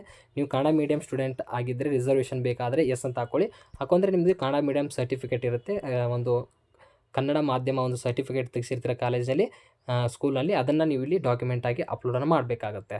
ಇದಾದ ತಕ್ಷಣ ನೆಕ್ಸ್ಟ್ ನೀವು ಹೈದರಾಬಾದ್ ಕರ್ನಾಟಕ ಮೀಸಲಾತಿ ಕೋರುತ್ತಿದ್ದೀರಾ ಅಂದರೆ ಎಸ್ ಅಂತ ಹಾಕ್ಕೊಳ್ಳಿ. ಎಸ್ ಅಂತ ಹಾಕೊಂಡ್ರೆ ಆ ಒಂದು ಸರ್ಟಿಫಿಕೇಟನ್ನು ನೀವು ಇಲ್ಲಿ ಅಪ್ಲೋಡನ್ನು ಮಾಡಬೇಕಾಗುತ್ತೆ. ಅದರ ಜೊತೆಗೆ ಆ ಒಂದು ಡೀಟೇಲ್ಸನ್ನು ನೀವು ಡಾಟಾ ಮೂಲಕ ಸ್ವಯಂಚಾಲಿತ ವಿವರಣ ಪಡೆದು ಇನ್ಫಾರ್ಮೇಷನ್ ನೀಡಬೇಕಾಗುತ್ತೆ. ಇಲ್ಲ ಸರ್ ನಾನು ಯಾವುದೇ ರೀತಿ ಹೈದರಾಬಾದ್ ಕರ್ನಾಟಕ ಬರ್ತಾ ಇಲ್ಲ ಅಂದರೆ ಸಿಂಪಲ್ಲಾಗಿ ನೋ ಅಂತ ಹಾಕ್ಕೊಳ್ಳಿ. ಬಂದರೆ ಎಸ್ ಅಂತ ಹಾಕೊಂಡು ಇನ್ಫಾರ್ಮೇಷನ್ನ ಹಾಕ್ಕೊಳ್ಳಿ. ಇದಾದ ತಕ್ಷಣ ನೆಕ್ಸ್ಟು ವಯೋಮಿತಿ ಸಡಿಲಿಕೆ ನೀವೇನಾದರೂ ಕೋರುವಿರಾ ಅಂತ ಕೇಳಿರ್ತಾರೆ. ನೀವೇನಾದರೂ ಏಜ್ ರಿಲ್ಯಾಕ್ಷನ್ಸ್ ಬೇಕಂದರೆ ಎಸ್ ಅಂತ ಹಾಕ್ಕೊಳ್ಳಿ. ಮತ್ತು ವಯೋಮಿತಿ ಸಡಿಲಿಕೆ ಯಾರಿಗೆ ಇದು ಏಜ್ ರಿಲ್ಯಾಕ್ಷನ್ಸ್ ಇದೆ ಅಂದರೆ ಇಷ್ಟು ಅಭ್ಯರ್ಥಿಗಳಿಗೆ ಮಾತ್ರ ಏಜ್ ರಿಲ್ಯಾಕ್ಷನ್ಸ್ ಇರುತ್ತೆ. ನೋಡಿ, ಇಲ್ಲಿ NCC ಇನ್ಸ್ಟ್ರಕ್ಟರ್ ಆಗಿರ್ಬೋದು, ಸೆನ್ಸಸ್ ಆಗಿರ್ಬೋದು, ಇಂಥ ಅಭ್ಯರ್ಥಿಗಳಿಗೆ ಮಾತ್ರ ಇರುತ್ತೆ. ನಿಮಗೆ ಇನ್ನುಳಿದ ನಾರ್ಮಲ್ ಪೀಪಲ್ಸ್ಗೆ ಯಾವುದೇ ರೀತಿ ಇದು ಒಂದು ಏಜ್ ರಿಲ್ಯಾಕ್ಷನ್ಸ್ ಇಲ್ಲ. ಇಂಥ ಅಭ್ಯರ್ಥಿಗಳಿಗೆ ಮಾತ್ರ ಏಜ್ ರಿಲ್ಯಾಕ್ಷನ್ಸ್ ಇರುತ್ತೆ. ನಿಮ್ಗೆ ಏನಾದರೂ ಏಜ್ ರಿಲ್ಯಾಕ್ಷನ್ಸ್ ಬೇಡ ಅಂದರೆ ಸಿಂಪಲ್ಲಾಗಿ ನೋ ಅಂತ ಹಾಕೋಬೋದು. ಎಸ್ ಹಾಕೊಂಡ್ರೆ ಅದಕ್ಕೆ ಏಜ್ ರಿಲ್ಯಾಕ್ಷನ್ಗೆ ಸಂಬಂಧಪಟ್ಟಂಗೆ ಸರ್ಟಿಫಿಕೇಟ್ನ ನೀವು ಅಪ್ಲೋಡನ್ನು ಮಾಡಬೇಕು. ಇಲ್ಲ ಸರ್ ನನಗೆ ಯಾವುದೇ ರೀತಿ ಏಜ್ ರಿಲ್ಯಾಕ್ಷನ್ಸ್ ಬೇಡ ಅಂದರೆ ಸಿಂಪಲ್ಲಾಗಿ ನೋ ಅಂತ ಹಾಕೊಳ್ಳಿ. ಇಷ್ಟು ಹಾಕೊಳ್ಳಿ. ಇದಾದ ತಕ್ಷಣ ನೆಕ್ಸ್ಟ್ ನೀವು ಸರ್ಕಾರಿ ನೌಕರರ ಅಂತ ಕೇಳ್ತಾರೆ. ಈಗಾಗಲೇ ನೀವು ಗೌರ್ಮೆಂಟ್ ಎಂಪ್ಲಾಯ್ ಇದ್ದರೆ ಎಸ್ ಅಂತ ಹಾಕ್ಕೊಳ್ಳಿ. ಇನ್ ಕೇಸ್ ಇಲ್ಲ ಆದರೆ ನೋ ಅಂತ ಹಾಕೊಳ್ಳಿ. ಎಸ್ ಅಂತ ಹಾಕೊಂಡ್ರೆ ಅದಕ್ಕೆ ಸಂಬಂಧಪಟ್ಟಂಗೆ ಎಲ್ಲ ಇನ್ಫಾರ್ಮೇಷನ್ ಮತ್ತು ದಾಖಲಾತಿಗಳು ಅಪ್ಲೋಡ್ ಮಾಡೋದಿರುತ್ತೆ. ಇಲ್ಲ ಸರ್ ಯಾವುದೇ ರೀತಿ ಒಂದು ಸರ್ಕಾರಿ ನೌಕರರಲ್ಲ ಅಂದರೆ ಸಿಂಪಲ್ಲಾಗಿ ನೋ ಅಂತ ಹಾಕೋಬೇಕಾಗುತ್ತೆ. ಇದಾದ ತಕ್ಷಣ ನೀವು ವಿಕಲಚೇತನ ಅಭ್ಯರ್ಥಿ ಆಗಿದ್ದರೆ, ಫಿಸಿಕಲ್ ಹ್ಯಾಂಡಿಕ್ಯಾಪ್ ಆಗಿದ್ದರೆ ಎಸ್ ಅಂತ ಹಾಕ್ಕೊಳ್ಳಿ. ಹಾಕೊಂಡ್ಮೇಲೆ ಅದನ್ನೆಲ್ಲ ಡೀಟೇಲ್ಸನ್ನು ನೀಡಬೇಕು. ಇಲ್ಲ ಸರ್ ನಾನು ಯಾವುದೇ ರೀತಿ ವಿಕಲಚೇತನ ಅಭ್ಯರ್ಥಿ ಅಲ್ಲ ಅಂದರೆ ಸಿಂಪಲ್ಲಾಗಿ ನೋ ಅಂತ ಹಾಕ್ಕೊಳ್ಳಿ. ಇಷ್ಟು ಡೀಟೇಲ್ಸನ್ನು ನೀವು ಹಾಕೊಂಡು ಎಲ್ಲ ಡಾಕ್ಯುಮೆಂಟ್ PDF ಫಾರ್ಮೆಟಲ್ಲಿ ಅಪ್ಲೋಡ್ ಮಾಡ್ಕೊಂಡು ಇಲ್ಲಿ ಫಸ್ಟ್ ಒನ್ನು ಸೇವ್ ಅಂತ ಕ್ಲಿಕ್ ಮಾಡ್ಕೊಂಡು ಅದಾದ ತಕ್ಷಣ ನೆಕ್ಸ್ಟ್ ಮೇಲೆ ಕ್ಲಿಕ್ ಮಾಡ್ಕೊಳ್ಳಿ. ನೋಡಿ ಸೇವ್ ಆ್ಯಂಡ್ ನೆಕ್ಸ್ಟ್ ಮೇಲೆ ಕ್ಲಿಕ್ ಮಾಡಿದ ತಕ್ಷಣ ನೆಕ್ಸ್ಟು ಒಂದು ಎಕ್ಸ್ಪೀರಿಯನ್ಸ್ ಡೀಟೇಲ್ಸ್ ಅನುಭವದ ವಿವರವನ್ನು ನೀಡಬೇಕಾಗುತ್ತೆ. ಇನ್ ಕೇಸ್ ನಿಮಗೆ ಏನಾದರೂ ಎಕ್ಸ್ಪೀರಿಯನ್ಸ್ ಇದ್ದರೆ ಅದನ್ನು ಇನ್ಫಾರ್ಮೇಷನ್ ನೀಡ್ಬೋದು. ಇಲ್ಲ ಸರ್ ನಂದು ಯಾವುದೇ ರೀತಿ ವರ್ಕ್ ಎಕ್ಸ್ಪೀರಿಯನ್ಸ್ ಇಲ್ಲ ಅಂದರೆ ಸಿಂಪಲ್ಲಾಗಿ ನೋ ಅಂತ ಹಾಕೊಂಡು ಇಲ್ಲಿ ಸೇವ್ ಮೇಲೆ ಕ್ಲಿಕ್ ಮಾಡ್ಕೊಳ್ಳಿ. ಸೇವ್ ಮೇಲೆ ಕ್ಲಿಕ್ ಮಾಡಿ ಕೆಳಗೆ ಸ್ಕ್ರೋಲ್ ಮಾಡಿ ನೆಕ್ಸ್ಟ್ ಮೇಲೆ ಕ್ಲಿಕ್ ಮಾಡ್ಕೊಳ್ಳಿ. ನೋಡಿ ನೆಕ್ಸ್ಟ್ ಮೇಲೆ ಕ್ಲಿಕ್ ಮಾಡಿದ ತಕ್ಷಣ ನೆಕ್ಸ್ಟ್ ಒಂದು ನಿಮಗೆ ಒಂದು ಇತರ ಡೀಟೇಲ್ಸ್ ನೀಡಬೇಕಂದ್ರೆ ಅದರ್ಸ್ ಡೀಟೇಲ್ಸ್ ಇನ್ಫಾರ್ಮೇಷನ್ ನೀಡಬೇಕಾಗುತ್ತೆ. ಇಲ್ಲಿ ಎರಡೇ ಆಪ್ಷನ್ಸ್ ಇದೆ. ನೀವು ಯಾವುದೇ ಕ್ರಿಮಿನಲ್ ಪ್ರಕರಣದಲ್ಲಿ ಶಿಕ್ಷೆಗೆ ಒಳಗಾಗಿದ್ದರೆ ಎಸ್ ಅಂತ ಹಾಕ್ಕೊಳ್ಳಿ. ಇನ್ ಕೇಸ್ ಇಲ್ಲ ಅಂದರೆ ನೀವು ನೋ ಅಂತ ಹಾಕೋಬೇಕು. ಎಸ್ ಯಾಕಂದರೆ ಅದಕ್ಕೆ ಯಾವುದೋ ಒಂದು ಕ್ರಿಮಿನಲ್ ಪ್ರಕರಣ ಡೀಟೇಲ್ಸ್ ಇನ್ಫಾರ್ಮೇಷನ್ ನೀಡಬೇಕಾಗುತ್ತೆ. ಇದಾದ ತಕ್ಷಣ ನೆಕ್ಸ್ಟು KPSC ಅಥವಾ ಯಾವುದೇ ಇತರ ಆಯ್ಕೆ ಪ್ರಕ್ರಿಯೆಯಿಂದ ನಿಮ್ಮನ್ನು ಡಿಬಾರ್ ಮಾಡಲಾಗಿದೆ. ನೀವು ಯಾವುದಾದ್ರೂ KPSC ಆಗಿರ್ಬೋದು, ಯಾವುದೇ ರೀತಿ ಒಂದು ಎಕ್ಸಾಮಿನೇಷನಲ್ಲಿ ನೀವೇನಾದರೂ ಡಿಬಾರ್ ಆಗಿದ್ದರೆ ಎಸ್ ಅಂತ ಹಾಕೊಂಡು ಯಾವ ಒಂದು ಆಗಿದೆಯಲ್ಲ ಅದರದ್ದು ಇನ್ಫಾರ್ಮೇಷನ್ ನೀಡಬೇಕು. ಇಲ್ಲ ಸರ್ ನಾನು ಯಾವುದೇ ರೀತಿ KPSCಯಿಂದ ಅಥವಾ ಇನ್ನೂ ಯಾವುದೇ ರೀತಿಯಾಗಿ ನಾನು ಡಿಬಾರ್ ಆಗಿಲ್ಲ ಅಂದರೆ ಸಿಂಪಲ್ಲಾಗಿ ನೋ ಅಂತ ಹಾಕೊಂಡು ಇಲ್ಲಿ ಸೇವ್ ಆ್ಯಂಡ್ ನೆಕ್ಸ್ಟ್ ಮೇಲೆ ಕ್ಲಿಕ್ ಮಾಡ್ಕೊಳ್ಳಿ. ಸೇವ್ ಆ್ಯಂಡ್ ನೆಕ್ಸ್ಟ್ ಮೇಲೆ ಕ್ಲಿಕ್ ಮಾಡಿದ ತಕ್ಷಣ ನೆಕ್ಸ್ಟ್ ನಿಮಗೆ ಕಡ್ಡಾಯ ಕನ್ನಡ ಎಕ್ಸಾಮಿನೇಷನ್ಗೆ ಸಂಬಂಧಪಟ್ಟಂಗೆ ಇನ್ಫಾರ್ಮೇಷನ್ಸ್ ಕೇಳುತ್ತೆ. ಏನೇನು ಇನ್ಫಾರ್ಮೇಷನ್ ಇದೆ ಅಂತ ನಾವು ಕ್ಲಿಯರಾಗಿ ನೋಡ್ಕೋಣ. ನೋಡಿ ಮೊದಲನೇದಾಗಿ ನಿಮ್ಮ ಶಿಕ್ಷಣದಲ್ಲಿ ಕನ್ನಡ ಭಾಷೆಯನ್ನು ಅಧ್ಯಯನ ಮಾಡಿದ್ದೀರಾ ಅಂತ ಕೇಳಿರ್ತಾರೆ. ಅಂದರೆ ನಿಮ್ಮ ಒಂದು ಶಿಕ್ಷಣದಲ್ಲಿ ಏನಾದರೂ ಕನ್ನಡ ಭಾಷೆಯನ್ನು ಅಧ್ಯಯನ ಮಾಡಿದರೆ ಎಸ್ ಅಂತ ಹಾಕೋಬೇಕು. ಇನ್ ಕೇಸ್ ಇಲ್ಲ ಆದರೆ ನೋ ಅಂತ ಹಾಕೋಬೇಕು. ನೋಡಿ ಆದಷ್ಟು ಅಭ್ಯರ್ಥಿಗಳು SLC ಕನ್ನಡ ಲ್ಯಾಂಗ್ವೇಜನ್ನು ಓದಿರ್ತೀರ, ಅದಕ್ಕೆ ಎಸ್ ಅಂತ ಹಾಕ್ಕೊಳ್ಳಿ. ನೋಡಿ ಎಸ್ ಅಂತ ಹಾಕೊಂಡ್ರೆ ನಿಮಗೆ ನೋಡಿ ಅಧ್ಯಯನ ಮಾಡಿದ ಒಂದನ್ನು ಆಯ್ಕೆ ಮಾಡಿ. ಅಂದರೆ choose any one studied in qualification. ಯಾವ ಒಂದು ಕ್ವಾಲಿಫಿಕೇಷನಲ್ಲಿ ಕನ್ನಡ ಭಾಷೆಯನ್ನು ನೀವು ಅಧ್ಯಯನ ಮಾಡಿದ್ದೀರಿ ಅಂತ ಕೇಳಿರ್ತಾರೆ. ಅಂದರೆ SLC ನೀವು ಈಗಾಗಲೇ ಫಸ್ಟ್ ಲ್ಯಾಂಗ್ವೇಜ್ ಆಗಿ ಕನ್ನಡ ಸಬ್ಜೆಕ್ಟ್ ಕಲ್ತಿದ್ರೆ SLC ಅಂತ ಚೂಸ್ ಮಾಡ್ಕೊಳ್ಳಿ. ಇಲ್ಲ ಸರ್ ನಾನು SLC ಕನ್ನಡ ಲ್ಯಾಂಗ್ವೇಜ್ ಕಲಿತೇ ಇಲ್ಲ, ಹೈಯರ್ ದೆನ್ ಕ್ವಾಲಿಫಿಕೇಷನಲ್ಲಿ ನಾನು ಒಂದು ಕನ್ನಡ ಲ್ಯಾಂಗ್ವೇಜನ್ನು ಕಲ್ತಿದ್ದೀನಿ ಅಂದರೆ ಅಂಥ ಅಭ್ಯರ್ಥಿಗಳು ಸೆಕೆಂಡ್ ಆಪ್ಷನ್ನ ಚೂಸ್ ಮಾಡಬೇಕು. ಆದಷ್ಟು SSLCಯಲ್ಲಿ ನಮ್ಮದು ಕನ್ನಡ ಲ್ಯಾಂಗ್ವೇಜ್ ಕಲ್ತಿರ್ತಾರೆ, SSLC ಅಂತ ಹಾಕ್ಕೊಳ್ಳಿ. SSLC ಅಂತ ಹಾಕ್ಕೊಂಡು ನೆಕ್ಸ್ಟ್ ಏನು ಕೇಳ್ತಾ ಇದ್ದರೆ ಈ ಒಂದು ಕನ್ನಡ ಭಾಷೆಯು ಫಸ್ಟ್ ಲ್ಯಾಂಗ್ವೇಜ್ ಆಗಿ ಕಲ್ತಿದ್ದೀರಾ ಅಥವಾ ಸೆಕೆಂಡ್ ಲ್ಯಾಂಗ್ವೇಜ್ ಆಗಿ ಓದಿದ್ದೀರಾ ಅಂತ ಕೇಳಿರ್ತಾರೆ. ನಾವು ಫಸ್ಟ್ ಲ್ಯಾಂಗ್ವೇಜ್ ಆಗಿ ಓದಿರ್ತೀವಿ, ಅದಕ್ಕೆ ಫಸ್ಟ್ ಲ್ಯಾಂಗ್ವೇಜನ್ನು ಹಾಕ್ಕೊಳ್ಳಿ. ಇನ್ ಕೇಸ್ ನೀವು ಸೆಕೆಂಡ್ ಲ್ಯಾಂಗ್ವೇಜ್ ಆಗಿ ಏನಾದರೂ ಓದಿದರೆ ನೀವು ಇದನ್ನು ಹಾಕ್ಕೋಬೋದು. ನಾವು ಫಸ್ಟ್ ಲ್ಯಾಂಗ್ವೇಜ್ ಆಗಿ ಕನ್ನಡನ ಓದಿದ್ದೀವಿ ಅಂತ ಹಾಕ್ಕೊಳ್ಬೇಕಾಗತ್ತೆ. ಹಾಗೊಂದು ಏನಿಲ್ಲ ಸಿಂಪಲ್ಲಾಗಿ ರಿಜಿಸ್ಟ್ರೇಷನ್ ನಂಬರ್ನ ಹಾಕ್ಕೊಳ್ಳಿ ಮತ್ತು ಆ ಒಂದು SLC ಮಾರ್ಕ್ಸ್ ಕಾರ್ಡನ್ನು ಈಗಾಗಲೇ PDF ಮಾಡಿರ್ತಾರಲ್ಲ ಅದನ್ನು ಇಲ್ಲಿ ಬಂದು ಅಪ್ಲೋಡನ್ನು ಮಾಡ್ಕೊಳ್ಳಿ. ಈ ರೀತಿಯಾಗಿ SSLCಯಲ್ಲಿ ಕನ್ನಡ ಭಾಷೆಯನ್ನು ಓದಿದರೆ ಅಂಥ ಅಭ್ಯರ್ಥಿಗಳು ಈ ರೀತಿಯಾಗಿ ಒಂದು ಪ್ರೊಸೆಸ್ನ ಫಾಲೋ ಮಾಡ್ಕೊಳ್ಳಿ. ಇಲ್ಲ ಸರ್ ನಾನು SSLCಯಲ್ಲಿ ಕನ್ನಡ ಲ್ಯಾಂಗ್ವೇಜ್ ಕಲ್ತಿಲ್ಲ ಅಂದರೆ ಅಂಥ ಅಭ್ಯರ್ಥಿಗಳು ಏನು ಮಾಡಬೇಕಂದ್ರೆ ಇಲ್ಲಿ ನೋ ಅಂತ ಹಾಕ್ಕೊಳ್ಳಿ. ನಾನು ಕನ್ನಡ ಭಾಷೆಯನ್ನು ಅಧ್ಯಯನ ಮಾಡಿಲ್ಲ ಅಂದಾಗೆ ನೋ ಅಂತ ಹಾಕ್ಕೊಳ್ಳಿ. ಹಾಕೊಂಡ ತಕ್ಷಣ ಮತ್ತೊಂದು ಬರುತ್ತೆ ಆಪ್ಷನ್ಸ್ ಏನು ಬರುತ್ತೆ ನೋಡ್ಕೊಳ್ಳಿ. ನೋಡಿ 2022 ನಂತರ ನಡೆದ ಕನ್ನಡ ಭಾಷಾ ಪರೀಕ್ಷೆಯಲ್ಲಿ ಉತ್ತೀರ್ಣರಾಗಿದ್ದರೆ ಅಥವಾ ಯಾವುದೇ ಪ್ರಾಧಿಕಾರದಿಂದ ನಡೆಸಿದ ಕನ್ನಡ ಭಾಷಾ ಪರೀಕ್ಷೆಯಲ್ಲಿ ನೀವೇನಾದರೂ ಉತ್ತೀರ್ಣರಾಗಿದ್ದೀರಾ ಅಂತ ಇಲ್ಲಿ ಕೇಳಿರುತ್ತಾರೆ. ಅಂಥ ಅಭ್ಯರ್ಥಿಗಳು ನೀವೇನಾದರೂ ಕನ್ನಡ ಭಾಷೆ ಎಕ್ಸಾಮಿನೇಷನ್ ಕಡ್ಡಾಯ ಕನ್ನಡ ಎಕ್ಸಾಮಿನೇಷನ್ ನಡೆಸ್ತಾರಲ್ಲ KA ಮತ್ತು KPSC ಅವರು, ಅದನ್ನು ಬರೆದು ಪಾಸಾಗಿ ಸರ್ಟಿಫಿಕೇಟ್ ನಿಮ್ಮ ಬಳಿ ಏನಾದರೂ ಇದ್ದರೆ ಎಸ್ ಅಂತ ಹಾಕ್ಕೊಳ್ಳಿ. ಇಲ್ಲ ಸರ್ ನಾನು ಕನ್ನಡ ಭಾಷೆಯಿಂದ ಕಡ್ಡಾಯ ಎಕ್ಸಾಮಿನೇಷನ್ನೂ ಬರೆದಿಲ್ಲ ಅಂದರೆ ನೀವು ಸಿಂಪಲ್ಲಾಗಿ ನೋ ಅಂತ ಹಾಕ್ಕೊಳ್ಳಿ. ನೋ ಅಂತ ಹಾಕೊಂಡ್ರೆ ನೀವು ಇನ್ನೂ ಇನ್ಫಾರ್ಮೇಷನ್ ಕೇಳುತ್ತೆ. ನೀವು ಕನ್ನಡ ಮಾಧ್ಯಮ ಶಾಲೆಯಲ್ಲಿ ಓದಿದರೆ ನಿಮ್ಗೆ ಕೇಳುತ್ತೆ ಮತ್ತು ಕಡ್ಡಾಯ ಕನ್ನಡ ಎಕ್ಸಾಮಿನೇಷನ್ ನಿಮಗೆ ತೊಗೊಳ್ತಾರೆ ಅವರು. ಇಲ್ಲ ಸರ್ ನಾನು ಕನ್ನಡ ಕಡ್ಡಾಯ ಎಕ್ಸಾಮಿನೇಷನ್ ಬರೆದಿದ್ದೀನಿ ಅಂದರೆ ಎಸ್ ಅಂತ ಹಾಕ್ಕೊಳ್ಳಿ. ಎಸ್ ಅಂತ ಹಾಕೊಂಡ್ರೆ ಯಾವ ಒಂದು ಡಿಪಾರ್ಟ್ಮೆಂಟಲ್ಲಿ ಬರೆದಿದ್ದೀರಿ, KPSCಯಿಂದ ಬರೆದಿದ್ದೀರಾ ಅಥವಾ KE ಅಥವಾ ಅದರ್ ಅಥಾರಿಟಿಯಿಂದ ಬರೆದಿದ್ದೀರಿ ಅಂತ ಕೇಳ್ತಾರೆ. ಇನ್ ಕೇಸ್ ನೀವು KPSCಯಿಂದನೇ ಕಡ್ಡಾಯ ಕನ್ನಡ ಎಕ್ಸಾಮಿನೇಷನ್ ಬರೆದಿದ್ದರೆ ಅಂಥ ಅಭ್ಯರ್ಥಿಗಳು ಎಸ್ ಅಂತ KPSC ಅಂತ ಹಾಕ್ಕೊಳ್ಳಿ. ಹಾಕೊಂಡ ತಕ್ಷಣ ನೀವು 2024 ಬಿಫೋರ್ ಬರೆದಿದ್ದೀರಾ ಅಥವಾ ಆಫ್ಟರ್ 2024 ಕಡ್ಡಾಯ ಕನ್ನಡ ಪಾಸ್ ಆಗಿದ್ದೀರಿ ಅಂತ ಕೇಳ್ತಾರೆ. ಇದರಲ್ಲಿ ಯಾವುದಾಗಿರುತ್ತೆ ಅದನ್ನು ಈ ರೀತಿ ಚೂಸ್ ಮಾಡ್ಕೋಬೇಕು. ಚೂಸ್ ಮಾಡ್ಕೊಂಡು ಏನಿಲ್ಲ ಸಿಂಪಲ್ಲಾಗಿ ಆ ಒಂದು ಸರ್ಟಿಫಿಕೇಟಲ್ಲಿ ರಿಜಿಸ್ಟ್ರೇಷನ್ ನಂಬರ್ ಇರುತ್ತೆ, ಗೆಟ್ ಡಾಟಾ ಮೇಲೆ ಕ್ಲಿಕ್ ಮಾಡಿದ್ರೆ ಆಟೋಮೆಟಿಕ್ಕಾಗಿ ಇನ್ಫಾರ್ಮೇಷನ್ ಬರುತ್ತೆ. ಆ ಒಂದು ಕಡ್ಡಾಯ ಕನ್ನಡ ಎಕ್ಸಾಮಿನೇಷನ್ನ ಸರ್ಟಿಫಿಕೇಟ್ನಲ್ಲಿ ಅಪ್ಲೋಡ್ ಮಾಡಬೇಕಾಗತ್ತೆ. ಇದು SSLCಯಲ್ಲಿ ಕನ್ನಡ ಭಾಷೆಯನ್ನು ಓದಿಲ್ಲ ಅಂತಾರಲ್ಲ ಅಂಥ ಅಭ್ಯರ್ಥಿಗಳು ಈ ಒಂದು ಪ್ರೊಸೆಸ್ನ ಫಾಲೋ ಮಾಡಿ. ಇಲ್ಲ ಸರ್ ನಾನು SSLCಯಲ್ಲಿ ಕಲ್ತಿದ್ದೀನಿ ಅಂದರೆ ನಾನು ಫಸ್ಟ್ ಏನು ಡೀಟೇಲ್ಸ್ ಹಾಕಿದ್ದೆಲ್ಲ ಈ ರೀತಿಯಾಗಿ ನೀವು ಸಿಂಪಲ್ಲಾಗಿ ಹಾಕ್ಕೊಳ್ಬೇಕಾಗತ್ತೆ. ಇಷ್ಟು ಡೀಟೇಲ್ಸ್ನ ಹಾಕ್ಕೊಂಡು ಕೆಳಗೆ ಬಂದು ಇಲ್ಲಿ ಸೇವ್ ಅಂತ ಆಪ್ಷನ್ ಇದೆ, ಸೇವ್ ಮೇಲೆ ಕ್ಲಿಕ್ ಮಾಡ್ಕೊಳ್ಳಿ. ಮಾಡಿದ ತಕ್ಷಣ ಪ್ರಿವ್ಯೂ ಪ್ರಿಂಟ್ ಡಾಕ್ಯುಮೆಂಟ್ ಇದೆಯಲ್ಲ ಮೊದಲ ಇದನ್ನು ನೋಡ್ಕೊಳ್ಳಿ. ಮೇಲೆ ಕ್ಲಿಕ್ ಮಾಡ್ಕೊಳ್ಳಿ. ಸೇವ್ ಆದಮೇಲೆ ನೋಡಿ ಇಲ್ಲಿ ಸೇವ್ ಮೇಲೆ ಕ್ಲಿಕ್ ಆದಮೇಲೆ ಇಲ್ಲಿ ಪ್ರಿವ್ಯೂ ಪ್ರಿಂಟ್ ಡಾಕ್ಯುಮೆಂಟ್ ಇದೆಯಲ್ಲ ಇದ್ರ ಮೇಲೆ ಕ್ಲಿಕ್ ಮಾಡ್ಕೊಳ್ಳಿ. ಇದ್ರ ಮೇಲೆ ಕ್ಲಿಕ್ ಮಾಡಿದರೆ ನಿಮ್ಮ ಒಂದು ಇನ್ಫಾರ್ಮೇಷನ್ ಈಗ ಏನೇನು ನೀಡಿದಿರಿ, ಏನೇನು ಫೋಟೋ ಸಿಗ್ನೇಚರ್ ಅಪ್ಲೋಡ್ ಮಾಡಿದಿರಿ ಎಲ್ಲ ಡಾಕ್ಯುಮೆಂಟ್ ಡೀಟೇಲ್ಸ್ ಇಲ್ಲಿ ಶೋ ಆಗುತ್ತೆ ಮತ್ತು ಇನ್ಫಾರ್ಮೇಷನ್ ಶೋ ಆಗುತ್ತೆ. ನೋಡಿ ಸಾಕಷ್ಟು ಅಭ್ಯರ್ಥಿಗಳು ನಾನು ಈಗಾಗಲೇ ವಿಡಿಯೋ ಮಾಡಿರ್ತೀನಿ, ಏನಾದರೂ ಮಿಸ್ಟೇಕ್ ಮಾಡೇ ಮಾಡ್ತಾರೆ. ಅದಕ್ಕೆ ನೀವು ಏನು ಮಾಡಬೇಕು, ಈ ಪ್ರಿವ್ಯೂನಲ್ಲಿ ಒಂದು ಸಲ 5 ಮಿನಿಟ್ಸ್ ವೇಟ್ ಆದರೂ ಮಾಡಿ. ಎಲ್ಲ ಡೀಟೇಲ್ಸ್ ಒಂದ್ಸಲ ಕರೆಕ್ಟ್ ಚೆಕ್ ಮಾಡ್ಕೊಳ್ಳಿ, ಯಾವುದೇ ರೀತಿ ಮಿಸ್ಟೇಕ್ನ ಮಾಡ್ಕೋಬೇಡಿ. ಸಾಕಷ್ಟು ಅಭ್ಯರ್ಥಿಗಳು ಇಷ್ಟು ನಾನು ಕ್ಲಿಯರಾಗಿ ಹೇಳಿದರೆ ಸ್ಲೋನು ಅದು ಹೇಳಿದ್ರು ರಾಂಗ್ ಹಾಕ್ಬಿಡ್ತಾರೆ. ಅದಕ್ಕೆ ನಮ್ಮದು ರಿಕ್ವೆಸ್ಟ್ ಏನು, 5 ಮಿನಿಟ್ಸ್ ಹೋದ್ರೆ ಹೋಗಲಿ, ನೀವು ಕ್ಲಿಯರಾಗಿ ಒಂದು ಸಲ ಪ್ರತಿಯೊಂದು ಇನ್ಫಾರ್ಮೇಷನ್ ಕರೆಕ್ಟ್ ಆಗಿದೆಯಾ ಇಲ್ಲ ಅಂತ ಮತ್ತೊಮ್ಮೆ ಕ್ಲಿಯರಾಗಿ ಚೆಕ್ ಮಾಡ್ಕೊಳ್ಳಿ. ಯಾವುದೇ ರೀತಿ ಮಿಸ್ಟೇಕನ್ನು ನೀವು ಮಾಡ್ಕೊಳ್ಬೇಡಿ. ಪ್ರತಿಯೊಂದು ಇನ್ಫಾರ್ಮೇಷನ್ ಕರೆಕ್ಟ್ ಆಗಿದೆ ಅಂತಂದರೆ ಇಲ್ಲಿ ನೀವು ನೋಡ್ಕೊಳ್ಳಿ, ಒಂದು ಸಲ ನೋಡ್ಕೊಂಡು ಆಗಿದ್ರೆ ಅಂದರೆ ಇಲ್ಲಿ ಬ್ಯಾಕ್ ಅಂತಿದೆ, ಬ್ಯಾಕ್ ಮೇಲೆ ಕ್ಲಿಕ್ ಮಾಡ್ಕೊಳ್ಳಿ. ಬ್ಯಾಕ್ ಮೇಲೆ ಕ್ಲಿಕ್ ಮಾಡ್ಕೊಂಡು ಕೆಳಗೆ ಸ್ಕ್ರೋಲ್ ಮಾಡ್ಕೊಳ್ಳಿ. ಪ್ರತಿಯೊಂದು ಸಲ ಇನ್ನೊಮ್ಮೆ ಏನಾದರೂ ಎಡಿಟ್ ಇದ್ದರೆ ಎಡಿಟ್ ಮಾಡ್ಕೊಳ್ಳಿ. ಇಲ್ಲ ಸರ್ ಕರೆಕ್ಟ್ ಆಗಿದೆ ಅಂದರೆ ನೀವು ಮತ್ತೊಮ್ಮೆ ನೆಕ್ಸ್ಟ್ ಮೇಲೆ ಕ್ಲಿಕ್ ಮಾಡ್ಕೋಬೇಕು. ಸೇವ್ ಆ್ಯಂಡ್ ನೆಕ್ಸ್ಟ್ ಮೇಲೆ ಕ್ಲಿಕ್ ಮಾಡ್ಕೋಬೇಕು. ಯಾಕಂದರೆ ಮತ್ತೊಮ್ಮೆ ಅಲ್ಲಿ ಕೊನೆಯವರೆಗೂ ಬರಬೇಕಾಗುತ್ತೆ. ಇಷ್ಟು ನೆಕ್ಸ್ಟ್ ಮೇಲೆ ಕ್ಲಿಕ್ ಮಾಡ್ಕೊಳ್ಳಿ, ನೆಕ್ಸ್ಟ್ ಮೇಲೆ ಕ್ಲಿಕ್ ಮಾಡ್ಕೊಳ್ಳಿ. ಈ ರೀತಿಯಾಗಿ ನೆಕ್ಸ್ಟ್ ಮೇಲೆ ಕ್ಲಿಕ್ ಮಾಡ್ಕೊಳ್ಳಿ. ಇದು ವಿಡಿಯೋ ಲೆಂತ್ ಆಗಿರ್ಬೋದು, ಬಟ್ ನಿಮಗೆ ಇಲ್ಲಿ ಕ್ಲಾರಿಟಿ ಆಗುತ್ತೆ. ಯಾವುದೇ ರೀತಿ ಮಿಸ್ಟೇಕ್ ಆಗಿಲ್ಲ ಅಂತ ನಿಮಗೆ ಅನಿಸಿಬಿಡುತ್ತೆ. ನಾನು ಪ್ರತಿಯೊಂದು ಡೀಟೇಲ್ಸ್ನ ನೀಡಿದ್ದೀನಲ್ಲ, ಅದಕ್ಕೆ ಆ ರೀತಿ ಆಗುತ್ತೆ ನಿಮಗೆ. ನೋಡಿ, ಇಷ್ಟು ಡೀಟೇಲ್ಸ್ನ ನೀಡಿದ ತಕ್ಷಣ ಇಲ್ಲಿ ಈಗಾಗಲೇ ಪ್ರಿವ್ಯೂ ಒಂದ್ಸಲ ಚೆಕ್ ಮಾಡಿದ್ದೀರಾ, ಯಾವುದೇ ರೀತಿ ಮಿಸ್ಟೇಕ್ ಇಲ್ಲ ಅಂತಂದು ಕನ್ಫರ್ಮ್ ಆದಮೇಲೆ ಇಲ್ಲಿ ಫೈನಲ್ ಸಬ್ಮಿಟ್ ಅಂತ ಒಂದು ಆಪ್ಷನ್ ಇದೆ, ಇದ್ರ ಮೇಲೆ ಕ್ಲಿಕ್ ಮಾಡ್ಕೊಳ್ಳಿ. ಇದ್ರ ಮೇಲೆ ಕ್ಲಿಕ್ ಮಾಡಿದರೆ final application details saved successfully with all tab details ಅಂತ ಇರುತ್ತೆ. ಓಕೆ ಮೇಲೆ ಕ್ಲಿಕ್ ಮಾಡ್ಕೊಳ್ಳಿ. ಇಷ್ಟು ನೀಡಿದ ತಕ್ಷಣ ನಿಮ್ಮದು ಪ್ರತಿಯೊಂದು ಡೀಟೇಲ್ಸ್ ಈಗ ಒಂದು ಕ್ವಾಲಿಫಿಕೇಷನ್ ಡ್ಯಾಶ್ಬೋರ್ಡ್ನಲ್ಲಿ ಪ್ರತಿಯೊಂದು ಡೀಟೇಲ್ಸ್ ಸೇವ್ ಆಗುತ್ತೆ. ಈಗ ನೆಕ್ಸ್ಟ್ ಏನು ಮಾಡಬೇಕಂದ್ರೆ ಸಿಂಪಲ್ಲಾಗಿ ಏನಿಲ್ಲ, ಅಪ್ಲೈ ಫಾರ್ ದ ಪೋಸ್ಟ್ ಇಲ್ಲೊಂದು ಆಪ್ಷನ್ ಇದೆ ನೋಡಿ, ಅಪ್ಲೈ ಟು ದ ಪೋಸ್ಟ್ ಅಂತಿದೆಯಲ್ಲ, ಇದ್ರ ಮೇಲೆ ಕ್ಲಿಕ್ ಮಾಡ್ಕೊಳ್ಳಿ. ಇದ್ರ ಮೇಲೆ ಕ್ಲಿಕ್ ಮಾಡಿ ಅಪ್ಲೈ ಟು ಹುದ್ದೆಗೆ ಅರ್ಜಿ ಸಲ್ಲಿಸಿ ಮೇಲೆ ಕ್ಲಿಕ್ ಮಾಡ್ಕೊಳ್ಳಿ. ಇದ್ರ ಮೇಲೆ ಕ್ಲಿಕ್ ಮಾಡಿದ್ರೆ ನೆಕ್ಸ್ಟ್ ಈ ರೀತಿಯಾಗಿ ಪೇಜ್ ಓಪನ್ ಆಗುತ್ತೆ. ಈಗ ಯಾವ ಒಂದು ರೆಕ್ರೂಟ್ಮೆಂಟ್ನ ಕರೆದಿದ್ದಾರಲ್ಲ, ಇನ್ಫಾರ್ಮೇಷನ್ ಇಲ್ಲಿ ಶೋ ಆಗುತ್ತೆ ನೋಡಿ. 2026-27ನ ಸಾಲಿನ ಗೆಜೆಟೆಡ್ ಪ್ರೊಫೆಷನರ್ ಗ್ರೂಪ್ AB ಹುದ್ದೆಗಳಂತ ಇರುತ್ತೆ. ಈಗಾಗಲೇ ಇದು ಅರ್ಜಿ ಸ್ಟಾರ್ಟ್ ಆಗಿದೆ ಮತ್ತು ಕೊನೆಯ ದಿನಾಂಕ ಇರುತ್ತೆ. ಇದನ್ನು ಸ್ಲೈಡ್ ಮಾಡಿದ ತಕ್ಷಣ ಇಲ್ಲಿ ನೋಡಿ ಅಪ್ಲೈ ಪೋಸ್ಟ್ ಅಂತ ಒಂದು ಆಪ್ಷನ್ ಇದೆ, ಇದ್ರ ಮೇಲೆ ಕ್ಲಿಕ್ ಮಾಡ್ಕೊಳ್ಳಿ. ಇದ್ರ ಮೇಲೆ ಕ್ಲಿಕ್ ಮಾಡಿದರೆ ನೀವು ಅಧಿಸೂಚನೆಯಲ್ಲಿನ ಹುದ್ದೆಗೆ ಅರ್ಜಿ ಸಲ್ಲಿಸಲು ಖಚಿತವಾಗಿ ಬಯಸುವಿರಾ ಅಂತ ಕೇಳಿರ್ತಾರೆ. ಎಸ್ ಕರೆಕ್ಟ್ ಅಂತಂದು ಓಕೆ ಮೇಲೆ ಕ್ಲಿಕ್ ಮಾಡ್ಕೊಳ್ಳಿ. ಓಕೆ ಮೇಲೆ ಕ್ಲಿಕ್ ಮಾಡಿದರೆ ಆ ಪೋಸ್ಟ್ಗೆ ಸಂಬಂಧಪಟ್ಟಂಗೆ ಎಲಿಜಿಬಿಲಿಟಿ ಕ್ರೈಟೇರಿಯಾ ಜೊತೆಗೆ ಅದು ಇಲ್ಲಿ ಡಾಟಾ ಫ್ಯಾಕ್ಚ್ ಆಗುತ್ತೆ. ಈಗಾಗಲೇ ನೀವು ಪ್ರಿವ್ಯೂ ಒಂದ್ಸಲ ನೋಡಿರ್ತೀರ, ಮತ್ತೊಮ್ಮೆ ಚೆಕ್ ಮಾಡ್ಕೊಳ್ಳಿ. ಏನು ಇನ್ಫಾರ್ಮೇಷನ್ ಇದು ಲಾಸ್ಟು ಕೊನೆಯದಾಗಿ ಇದನ್ನು ನೀವು ಮತ್ತೊಮ್ಮೆ ಚೆಕ್ ಮಾಡಲೇಬೇಕಾಗುತ್ತೆ. ಪ್ರತಿಯೊಂದು ಚೆಕ್ ಮಾಡ್ಕೊಳ್ಳಿ. ಇಷ್ಟು ಇನ್ಫಾರ್ಮೇಷನ್ ಕರೆಕ್ಟ್ ಆಗಿದೆ ಅಂತ ನೀವು ಕನ್ಫರ್ಮ್ ಆದಮೇಲೆ ಇಲ್ಲಿ ಕೆಳಗೆ ಸ್ಕ್ರೋಲ್ ಮಾಡಿ, ಇಲ್ಲಿ ಸಬ್ಮಿಟ್ ಇರುತ್ತೆ ಅಥವಾ ಮತ್ತೊಮ್ಮೆ ಎಡಿಟ್ ಮಾಡ್ಬೋದು. ಮತ್ತು ಇನ್ನೊಂದು ಏನಂದರೆ ಇಲ್ಲಿ ಕೆಳಗೆ ನೋಡಿ, ಇಲ್ಲಿ ನಿಮಗೆ ಡೀಟೇಲ್ಸ್ ನೀಡಿರುತ್ತೆ, ಕ್ವಾಲಿಫಿಕೇಷನ್ ಇನ್ಫಾರ್ಮೇಷನ್ ಇಲ್ಲಿ ಶೋ ಆಗುತ್ತೆ. ಯಾವೊಂದು ನೋಟಿಫಿಕೇಷನ್ ನಂಬರು, ಎಕ್ಸಾಮ್ ನೇಮ್ ಯಾವುದು, ಮತ್ತು ಇಲ್ಲಿ ಪೇಮೆಂಟ್ ಬಂದಿದೆ ನೋಡಿ. ಪೇಮೆಂಟ್ ಯಾವ ರೀತಿ ಆಗಿದೆ ಅಂತ ನೋಡೋದಾದರೆ SC ST ಅಭ್ಯರ್ಥಿಗಳಿಗೆ, ಏನಾದರೂ ನೀವು SC ST ಮತ್ತು ಕ್ಯಾಟಗರಿ 1 ಅಂಥ ಅಭ್ಯರ್ಥಿಗಳಿಗೆ ಇಲ್ಲಿ ಯಾವುದೇ ರೀತಿ ಫೀಸ್ ಇರೋದಿಲ್ಲ, ಅವ್ರಿಗೆ ಎಕ್ಸ್ಪೆಕ್ಟೆಡ್ ಅಂತ ಬಂದುಬಿಡುತ್ತೆ. ಇನ್ ಕೇಸ್ ಜನರಲ್ ಮೆರಿಟ್ ಆದರೆ ಅಂಥ ಅಭ್ಯರ್ಥಿಗಳಿಗೆ ಏನಿರುತ್ತೆ 600 ರೂಪೀಸ್ ಪೇ ಮಾಡಬೇಕಾಗತ್ತೆ ನೋಡಿ. ಜನರಲ್ ಮೆರಿಟ್ ಅಭ್ಯರ್ಥಿಗಳಿಗೆ 600 ರೂಪೀಸ್ ಇರುತ್ತೆ.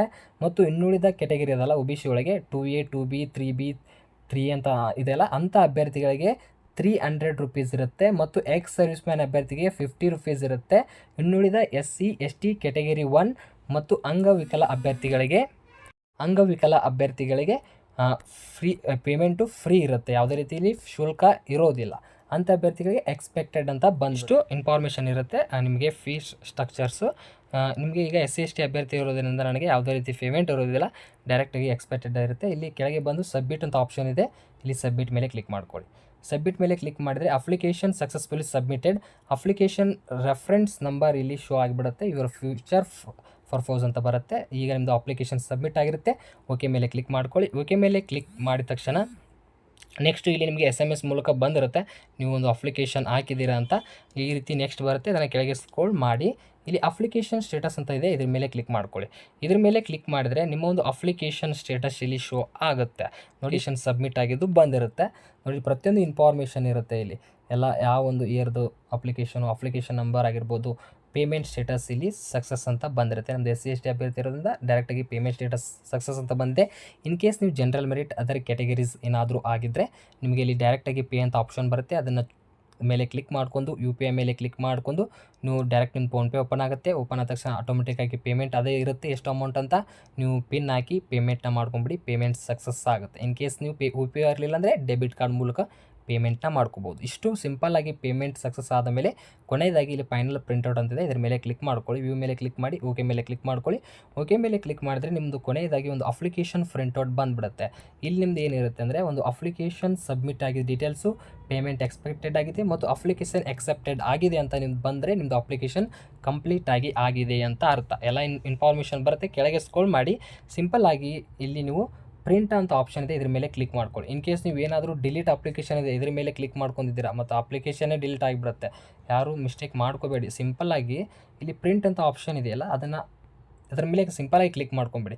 PDF ಬಂದುಬಿಡುತ್ತೆ. ಇದನ್ನು ಸೇವ್ ಮಾಡ್ಕೊಳ್ಳಿ. ನಾರ್ಮಲಾಗಿ ಇಷ್ಟೇ ಒಂದು KPSCಯಲ್ಲಿ ಕರೆದಿರುವಂಥ KS ಹುದ್ದೆಗೆ ಈ ರೀತಿಯಾಗಿ ಸುಲಭವಾಗಿ ನಾನು ಸ್ಟೆಪ್ ಬೈ ಸ್ಟೆಪ್ ಯಾವುದೇ ರೀತಿ ಮಿಸ್ಟೇಕ್ ಮಾಡದ ಹಾಗೆ ಪ್ರತಿಯೊಂದು ಅಂಡರ್ಸ್ಟ್ಯಾಂಡ್ ಆಗುವ ಹಾಗೆ ನಾನು ಪ್ರತಿಯೊಂದು ಇನ್ಫಾರ್ಮೇಷನ್ ಕೊಟ್ಟಿದ್ದೀನಿ.